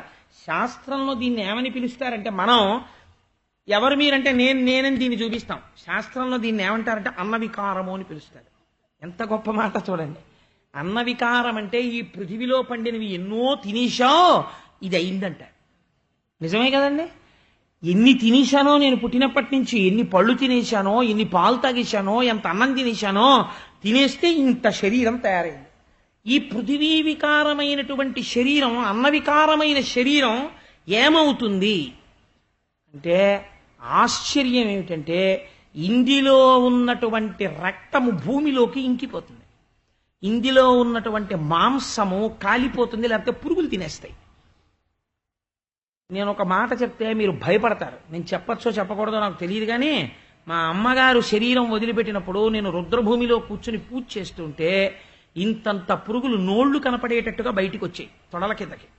వస్తే నేను భయపడ్డాను, ఏమిట్రా బాబు ఇన్ని పురుగులు వచ్చేస్తున్నాయి అంటే. ఆ పూజ చేయించే ఆయనకి అలవాటు ఉన్నవాడు కదా, ఆయన అన్నాడు అవి ప్రాణం ఉన్న వాళ్ళని కొరకవండి, మామూలు శరీరం అయితే భూమిలో పెట్టిన పావు గంట తర్వాత తీసేటప్పటికి 70% తినేస్తాయి. అవి ప్రాణం ఉందని వాటికి తెలుసు, అవి అలా వచ్చి ఇలా ఇలా ఇలా ముట్టుకుంటాయి, ముట్టుకుని వీడు ఇంకా బతికున్నాడని వెళ్ళిపోతాయి, 5 నిమిషాల్లో వెళ్ళిపోతాయి భూమిలోకి, మీరు అలా కూర్చోండి అన్నాడు.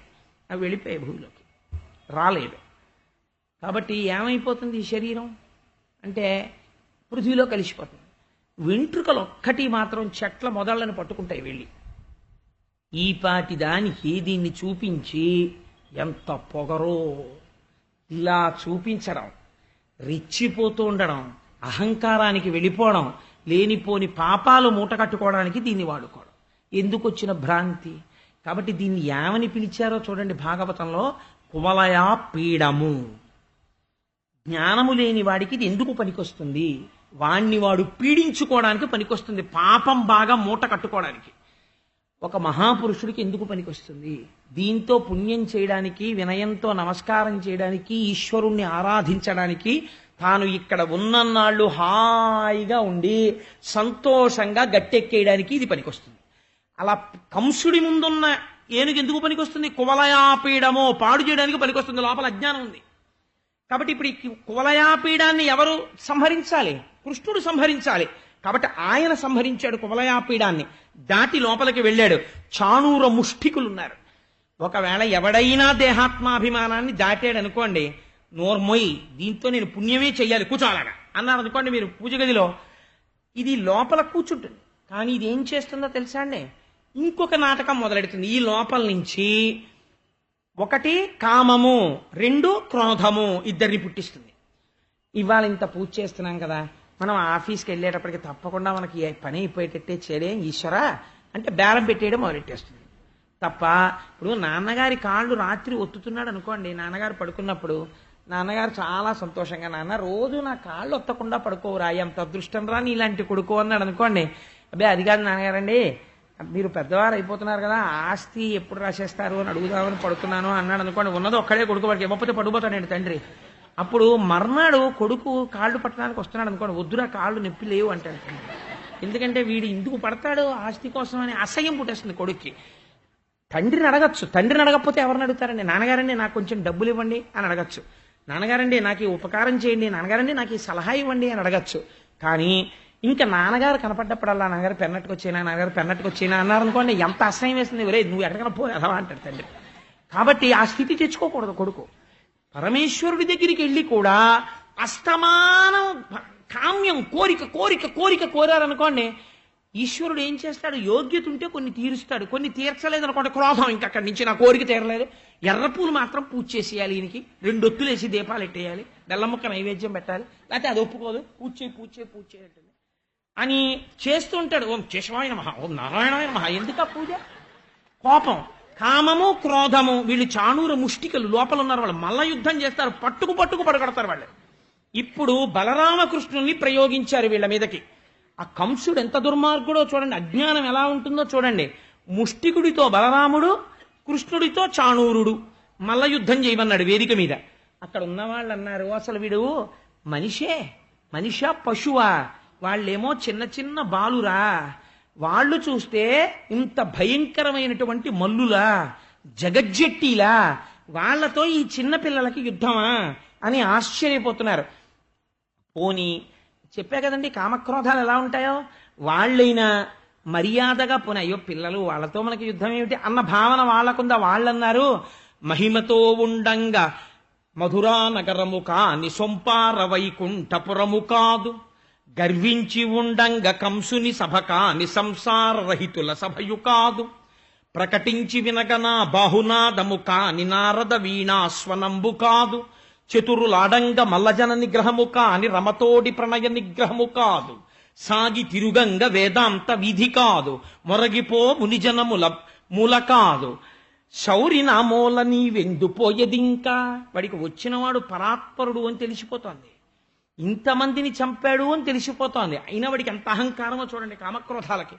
వాడన్నాడు, ఇదేం వైకుంఠపురం అనుకుంటున్నావా, కంసుడి సభ, ఇది ఏమైనా సంసారాన్ని వదిలిపెట్టేసిన వాళ్ళ సభ అనుకుంటున్నావా, ఇదంతా గర్వించి ఉన్న వాళ్ళ సభ, ఇది ఏమైనా నారదుడు మీనేటటువంటి వీణనుకుంటున్నావా, కాలదండం లాంటి నా పిడిగుద్దు, ఇది ఏమైనా లక్ష్మీదేవితో పరాచకాలాడ్డం అనుకుంటున్నావా, నాతోటి యుద్ధం, నా భుజాల్ని నేను కొట్టినప్పుడు వచ్చే ధ్వని, పిల్లడా నాతో యుద్ధం చేస్తావా, నువ్వెక్కడికి పారిపోతావు, పారిపోవడానికి భక్తుల గుండెల్లేవు, సాగి నువ్వు నడవడానికి వేదాంత వీధి కాదు, రా నిన్ను మట్టు పెడతానన్నాడు. ఇద్దరూ కలియబడ్డారు, చాణూరుడితో కృష్ణుడు, ముష్టికుడితో బలరాముడు. బ్రహ్మాండమైన మల్ల యుద్ధం జరిగింది. గరుడు పాముల్ని పట్టుకుని ఎగరేసుకుపోయినట్టుగా ఇద్దరు వాళ్ళిద్దరిని సంహరించారు. వీళ్ళిద్దరినీ సంహరించగానే కువలయాపీడమా మరణించింది, ధనస్సా విరిచేశాడు, చాణూర ముష్టికులా మరణించారు. కంసుడి గుండె అదిరిపోయింది. ఆ సింహాసనం మీద కూర్చుని ఉన్నాడు. వెంటనే కత్తి పైకి తీసి, ఒరే ఉగ్రసేనుడు ఎక్కడున్నాడో బంధించండి, వసుదేవుణ్ణి సంహరించండి, దేవకిని సంహరించండి, ఈ గోపాల బారుని మట్టు పెట్టండి అని ఉన్మాదంతో కేకలేస్తున్నాడు. ఒక పిచ్చి ఎక్కువైపోయిన వాడు ఆఖరికి వెర్రి పెంచుకుపోయి ఎలా చచ్చిపోతాడో చూడండి. పోతన గారు ఎంత అద్భుతమైన పద్యం రాశారంటే, ఆ మంచాగ్రంబున నుండి రంగధరణి మధ్యంబునన్ కూలియే సంచారంబును చేలేక చిక్కి జనులు ఆశ్చర్యంబునం చూడగా పంచత్వంబును పొందియున్న కుమతున్ కంజాక్షుడిచ్చన్ వడిన్ పంచాస్యంబు గజేంద్రునిచ్చు పగిదిన్ బాహోబలోల్లాసియై. కృష్ణుడు ఒక్క దూకు దూకాడంతే ఆ సింహాసనం మీదకి, వాడి జుత్తు పట్టుకున్నాడు ఇలా కంసుడిది, అంతే వాడు పంచత్వం పొందేశాడు, చచ్చిపోయాడు. వాడు కత్తి విసరలేదు, యుద్ధం చేయలేదు, ఏమీ చేయలేదు. వాడు ఎందుకు చచ్చిపోయాడు అంటే వాడు ఎప్పటి నుంచో చచ్చిపోతున్నాడు. వాడు కృష్ణుడు వచ్చేస్తాడేమో, నన్ను చంపేస్తాడేమో, కృష్ణుడు వస్తాడేమో, చంపేస్తాడేమో, ఇదే భయం. నిజంగా కృష్ణుడు గుండెల మీద కూర్చునేటప్పటికీ ఇంకా నా మహాయుద్ధం అంటే అయిపోయింది అనుకున్నాడు, అయిపోయాడు అంతే. పంచత్వంబును, పోతన గారు ఎంత గొప్ప మాట వాడేశారో చూడండి. వాడు చచ్చిపోయడం లేదు, పంచత్వంబును, వాడి పృథివీలోకి, జలంలోకి, ఆకాశంలోకి, అగ్నిలోకి వెళ్ళిపోయారా అన్నాడు అంతే. పంచత్వంబును పొందియున్న కుమతున్ కంజాక్షుడిచ్చన్ వడిన్. ఆ కృష్ణుడు ఆ కంసుణ్ణి పట్టుకుని సింహం ఏనుగుని ఎలా ఎత్తుకుపోతుందో అలా కిందకి ఈడ్చుకొచ్చి గిరగిర తిప్పి ఆ శరీరాన్ని సభామధ్యంలో పారేశారు. తదనంతరం ఉగ్రసేనుడికి పట్టాభిషేకం చేసి దేవకీ వసుదేవుల్ని విడుదల చేసి యజ్ఞోపవీతాలు వేసుకుని ఉపనయన సంస్కారం పొందారు. పాపం అక్కడెక్కడో ఉండిపోయారు. ఆ యశోదాదులు బెంగ పెట్టుకుని ఉన్నారని ఉద్ధవుణ్ణి పంపించారు. అక్కడ భ్రమర గీతలు జరిగాయి. జరిగిన తర్వాత గోపికా గీతలు అని వాళ్ళు మాట్లాడతారు. ఇది పూర్తయిన తర్వాత ఒక ముఖ్యమైన ఘట్టం పూర్తి చేస్తే తప్ప రేపు ఆయన్ని పెళ్లి కొడుకుని చేయడం కుదరదు. జరాసంధుడు యుద్ధానికి వచ్చాడు. ఎందుకు వచ్చాడో తెలుసా అండి? కంసుడి యొక్క భార్యలు ఇద్దరు జరాసంధుడి కూతుళ్ళు. వీళ్ళు వెళ్లి జరాసంధుడికి మొరబెట్టుకున్నారు, మాకు వైధవ్యం వచ్చింది, కృష్ణుడు సంహరించాడు మా భర్తని. జరాసంధుడికి కోపం వచ్చి అక్షౌహిణీల సైన్యాన్ని తీసుకుని కృష్ణుడి మీదకి యుద్ధానికి వచ్చాడు. కృష్ణుడు అనుకున్నట్ట, నా అవతారం దేనికొచ్చింది? రాక్షస సంహారానికి కదా, భూభారాన్ని తగ్గించడానికి కదా. నేను వెతుక్కుంటూ వెళ్ళి ప్రతి చెడ్డవాణ్ణి నేను ఎక్కడ చంపుతాను? వీడిని చంపకుండా వదిలేసి వీడు తెచ్చిన వాళ్ళని చంపేస్తుంటే వీడు మళ్ళీ వెళ్ళి పోగేస్తుంటాడు చెడ్డవాళ్ళని. ఎందుకంటే అలాంటి వాడి కనుక అలాంటి వాళ్లేగా చేరుతారు. Birds of same feather flock together. వీడు వెళ్ళి మళ్ళీ చేరుస్తాడు, చేర్చి మళ్ళీ వస్తుంటాడు. మళ్ళీ వీడిని వదులుతుండడం, వాళ్ళని చంపుతుండడం, మళ్ళీ వీడు వెళ్ళిపోతుంటాడు, మళ్ళీ తీసుకొస్తుంటాడు, మళ్ళీ చంపుతుండడం. ఇలా 17 మాటలు వచ్చాడు వాడు. 17 మాటలు అక్షౌహిణీల సైన్యాన్ని కృష్ణుడు చంపాడు. 18వ మాట మళ్ళీ వస్తున్నాడు జరాసంధుడు. వస్తుంటే ఇప్పుడు కృష్ణుడు ఒక చిత్రమైన పని చేశాడు. ఆయన 18వసారి జరాసంధుడు యుద్ధానికి వస్తున్నప్పుడు తన యొక్క పట్టణమైన మధురానగరాన్ని ముట్టడిస్తే అమాయకులైన గోపాలబాలురు మరణిస్తారని సముద్రాన్ని చోటడిగాడు. నాకు సముద్రంలో ఇంత చోటిస్తే జలదుర్గం కట్టుకుంటాను అని సముద్రుడు చోటిచ్చాడు. ఆనాడు విశ్వకర్మని అడిగి ద్వారకానగర నిర్మాణం సముద్ర గర్భంలో చేశాడు. ఆనాడు కట్టిన ద్వారక పరమ సత్యం అనడానికి ఈ మధ్య బయటపడినటువంటి అవశేషాలే గుర్తు. ఆ ద్వారకా నగరానికి తన మాయాశక్తితో ఎవరికీ ప్రమాదం రాకుండా, ఎవరికీ తెలియకుండా అందరినీ ద్వారకకి చేర్చేశాడు. తాను బలరాముడు మాత్రమే మధురలో ఉన్నారు. ఈలోగా నారదుడు బయలుదేరి కాలయవనుడని ఒక ఆయన పెద్ద జడోటి వేసుకుంటాడు, నల్లగా ఉంటాడు. ఆయనకు ఒక వరం ఉంది, యాదవులు ఎవ్వరూ కూడా ఆయన్ని చంపలేరు. ఆయన దగ్గరికి వెళ్ళి నారదుడు ఒక మాట చెప్పాడు, నువ్వు అందరి మీదకి యుద్ధానికి ఎడుతుంటావు కదా, అసలు నిన్ను చంపగలిగిన వాడు, నీతో యుద్ధం చేయగలిగిన వాడు వాడు ఉన్నాడు. పిల్లాళ్లే ఉంటాడు, నల్లని మబ్బులా ఉంటాడు, శ్రీవత్సం అనే పుట్టుమచ్చ చోటు ఉంటుంది, కౌస్తుభ వజ్రం పెట్టుకుంటాడు, తుమ్మెదలు మూగుతున్నటువంటి వనమాల వేసుకుంటాడు, కాళ్ళకి చక్కటి పారాణి పెట్టుకుంటాడు, మెరిసిపోతుంటాడు, చేతిలో వేణువు పట్టుకుంటుంటాడు. కృష్ణుడు అంటారు, మధురలో ఉన్నారు, వెళ్ళి యుద్ధం చేయన్నాడు. ఆ కాలయవనులు తన యొక్క యవన సైన్యాన్నంతటినీ తీసుకుని వచ్చాడు. వస్తే కృష్ణ పరమాత్మ చూశారు. చూసి అందరూ వెళ్ళిపోయారు కదా ద్వారకకి. ఈ శత్రు సైన్యం అంతా కోట బయట విడిది చేసింది కృష్ణుడితో యుద్ధానికి. మరునాడు ఉదయం కృష్ణుడి సైన్యం అంతా బయటికి వస్తుందని చూస్తున్నారు. ఎవరైనా ఉంటే కదా సైన్యం లోపల, ఎవరు లేడు, బలరాముడు కృష్ణుడు ఉన్నాడు. కృష్ణుడు చాలా నిశ్శబ్దంగా రెండు చేతులు వెనక్కి పెట్టుకుని తన సైన్యాన్ని ఇన్స్పెక్షన్ చేసేవాళ్ళ అలా చూస్తూ నడుస్తూ కాలయవనుడి దగ్గరికి వస్తున్నాడు. కాలయవనుడు తెల్లబోయాడు, ఏమిట్రా కోటలోంచి ఒక్కడే వస్తున్నాడు, ఎవరైనా అని చూస్తున్నాడు. వాడి తెల్లబోయాడు. చూస్తుంటే ఈయన దగ్గరికి వస్తున్నాడు కృష్ణుడు. అరే, నల్లగా ఉన్నాడు, పచ్చటి పట్టుపంచ కట్టుకున్నాడు, మత్స కనపడుతోంది, అదే శ్రీవత్సం అనుకుంటాను, కౌస్తుభమణి ధరించాడు, తుమ్మిదలు రొద చేస్తున్న వనమాల వేసుకున్నాడు, పిల్లన గ్రోవు పెట్టుకున్నాడు, నెమలి పింఛం పెట్టుకున్నాడు, కిరీటంతో ఉన్నాడు, చాలా సౌందర్యంగా ఉన్నాడు. వీడే కృష్ణుడైతే మరి ఇదేమిటి ఇలా వచ్చేస్తున్నాడు అనుకుని కృష్ణుడేనేమో అనుమానం నిజం చేసుకుందామని, కృష్ణ నీకోసమే వచ్చాను ఆగాగన్నాడు. అనగానే ఆయన పరిగెత్తడం మొదలెట్టాడు. ఇదేమిటి పారిపోతున్నాడు యుద్ధం చేయకుండా, ఇది నీకు సిగ్గుచేటు, యుద్ధానికి రాకుండా పారిపోతున్నావు ఏమిటని ఈ కాలయవనుడు గుర్రం మీద పరిగెడుతున్నాడు. గుర్రం మీద వెంబడిస్తున్నాడు, కృష్ణుడు పరిగెడుతున్నాడు. ఇలా ఇలా ఇలా పావుల గుర్రానికి తరగకుండా పరిగెత్తి పరిగెత్తి పరిగెత్తి పరిగెత్తి కొండ గుహలో దూరిపోయాడు.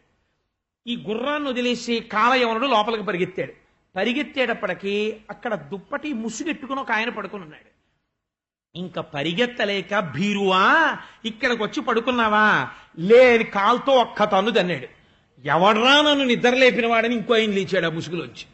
లేచి ఆయన తీవ్రంగా చూసేటప్పటికి ఈ కాలయవనులు బూడిదైపోయి కింద పడిపోయాడు. పరీక్షిత్ అన్నాడు, అసలు ఏమిటండి బాబీ అల్లరి, ఆ దుప్పట్లో పడుకున్నవాడెవడని అడిగాడు.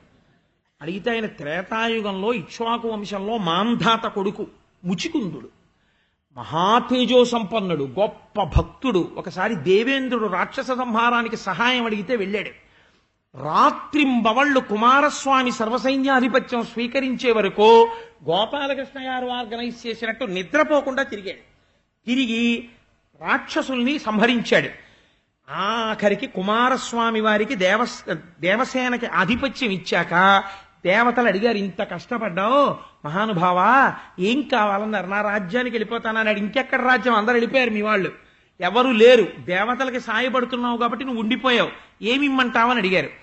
నేను చాలా అలిసిపోయానండి, అలిసిపోయిన మనిషికి అన్నింటికన్నా నిద్ర అవసరం. ఆయన అన్నాడు, నన్ను ఎవ్వడూ నా నిద్రాభంగం చేయకుండా నన్ను కొంతకాలం ఎక్కడ నిద్రపోమంటారో చెప్పండి అన్నాడు. వాళ్ళన్నారు, ఈ గుహ చూపించి అందులో పడుకో, నీకెవడైనా నిద్రాభంగం చేశాడో ఎవడు వాడని నువ్వు ఇలా చూస్తే వాడు బూడిదైపోతాడు, అక్కడ పడుకో అన్నారు. కృష్ణుడికి రహస్యం తెలుసు, అందుకని అక్కడికి తీసుకెళ్ళాడు వీడిని. యాదవుల చేతిలో మరణించాడు కదా, కాలయవనుడి చేతిలో మరణించాడు. ఇప్పుడు 18వ జరాసంధుడు వచ్చాడు. 18వ జరాసంధుడు యుద్ధానికి వచ్చిన తర్వాత బలరామకృష్ణులు ఇద్దరూ మళ్ళీ కోటలోంచి బయటకు వచ్చి పరుగు మొదలెట్టారు. మళ్ళీ భీరువా భీరువా నువ్వు అలా పారిపోతావా అని జరాసంధుడు వెంట తగిలాడు. ప్రశ్రవణ పర్వతం అనేటటువంటి ఒక పెద్ద ప్రవర్షణ పర్వతం అనేటటువంటి పర్వతం ఎక్కి ఆ పొదల్లోకి దూరిపోయారు బలరామకృష్ణులు. అక్కడ ఇంద్రుడు వర్షాలు ఎక్కువ కురిపిస్తుంటాడు, చెట్లన్నీ చీకటితో ఉంటాయి, ఒకప్పుడు అన్నవరం ఉన్నట్టు అంత చీకటితో ఉంటే వాళ్ళకి బలరామకృష్ణుడు కనపడలేదు. వెతికి వెతికి వెతికి వెతికి ఇంకా దొరకట్లేదు. బలరామకృష్ణుడు ఇలా కాదు, ఈ పర్వతం అంతా తగలబెట్టేయండి రా అన్నాడు జరాసంధుడు. వాళ్ళు మొత్తం పర్వతం అంతా తగలబెట్టేశారు. తగలబెట్టేస్తే దాని కాంతులు ఆకాశానికి అంటుకున్నాయి. ఆ రోజున అగ్నిహోత్రం.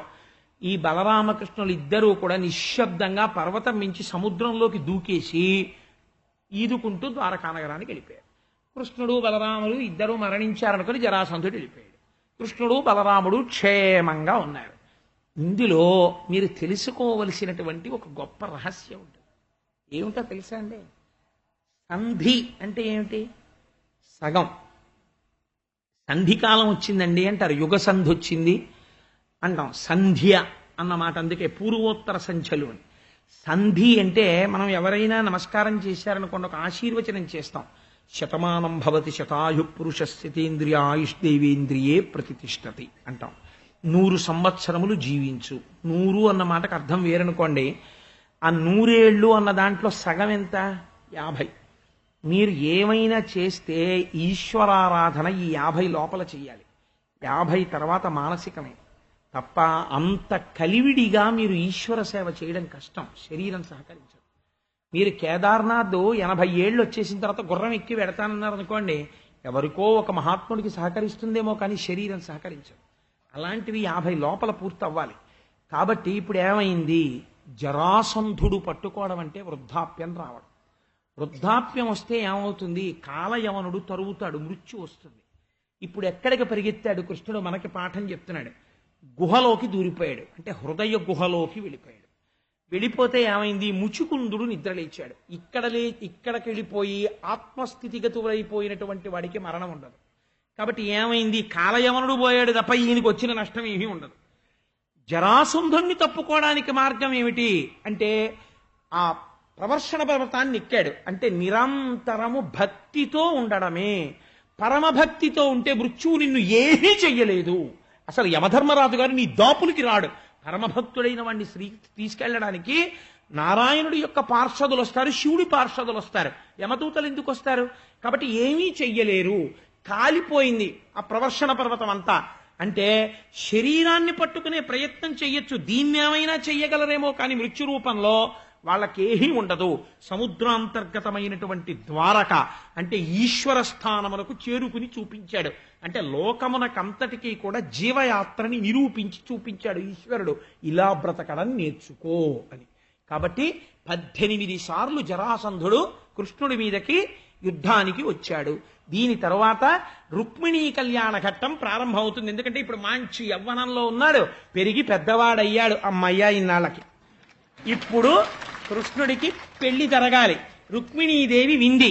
ఇప్పుడు ఇంకా కృష్ణుడికి లేఖ పంపిస్తుంది. రుక్మిణీ కళ్యాణ ఘట్టం ప్రారంభమవుతుంది. మీకు ఒక గొప్ప రహస్యం చెప్పనండి. భాగవతంలో దశమస్కంధం ఆయువు పట్టు. మళ్ళీ ఈ దశమస్కంధాన్ని 2గా చెప్తారు. పూర్వోత్తర భాగములు అంటారు. పూర్వ భాగాన్ని ఎక్కడ పూర్తి చేస్తారో తెలుసా అండి? రుక్మిణీ కళ్యాణం దగ్గర పూర్తి చేస్తారు. అందుకే భాగవతంలో రుక్మిణీ కళ్యాణం విన్నంత మాత్రం చేత, చేసినందువల్ల, చూసినందువల్ల, విన్నందువల్ల, చదివినందువల్ల ఇంకా దాని ఫలితం చెప్పడానికి నాకు వాక్కులు చాలు. కాబట్టి నేను చెప్పకుండా ఉండడం మంచిది. అంత సర్వోత్కృష్టమైన రుక్మిణీ కళ్యాణ ఘట్టాన్ని రేపటి రోజున ఆవిష్కరిస్తాను. రేపు పొద్దున్న పెళ్లి కొడుకుని పెళ్లి కూతుర్ని చేస్తారు. చక్కగా తోరణాలు కడతారు, విఘ్నేశ్వరుడి బియ్యం మీదు కడతారు. రేపు సాయంకాలం మనందరం పెళ్లివారం చక్కగాను మీ అందరికీ లోపలికి వస్తున్నప్పుడే శుభలేఖలు ఇస్తారు. పసుపు పెట్టి కుంకం పెట్టమ్మా రుక్మిణీ కళ్యాణానికి రెండమ్మా అని పిలుస్తారు. చక్కగా మీరు ఆ శుభలేఖలు పట్టుకుని రుక్మిణీ కళ్యాణం వింటారు. ఆదివారం నాడు సాయంకాలం మన జన్మజన్మాంతర సుకృతం హాయిగా రుక్మిణీ కళ్యాణాన్ని కన్నులతో జుర్రుకుని తాగేస్తాం. అటువంటి సంఘటన ఆదివారం నాడు సాయంకాలం జరుగుతుంది.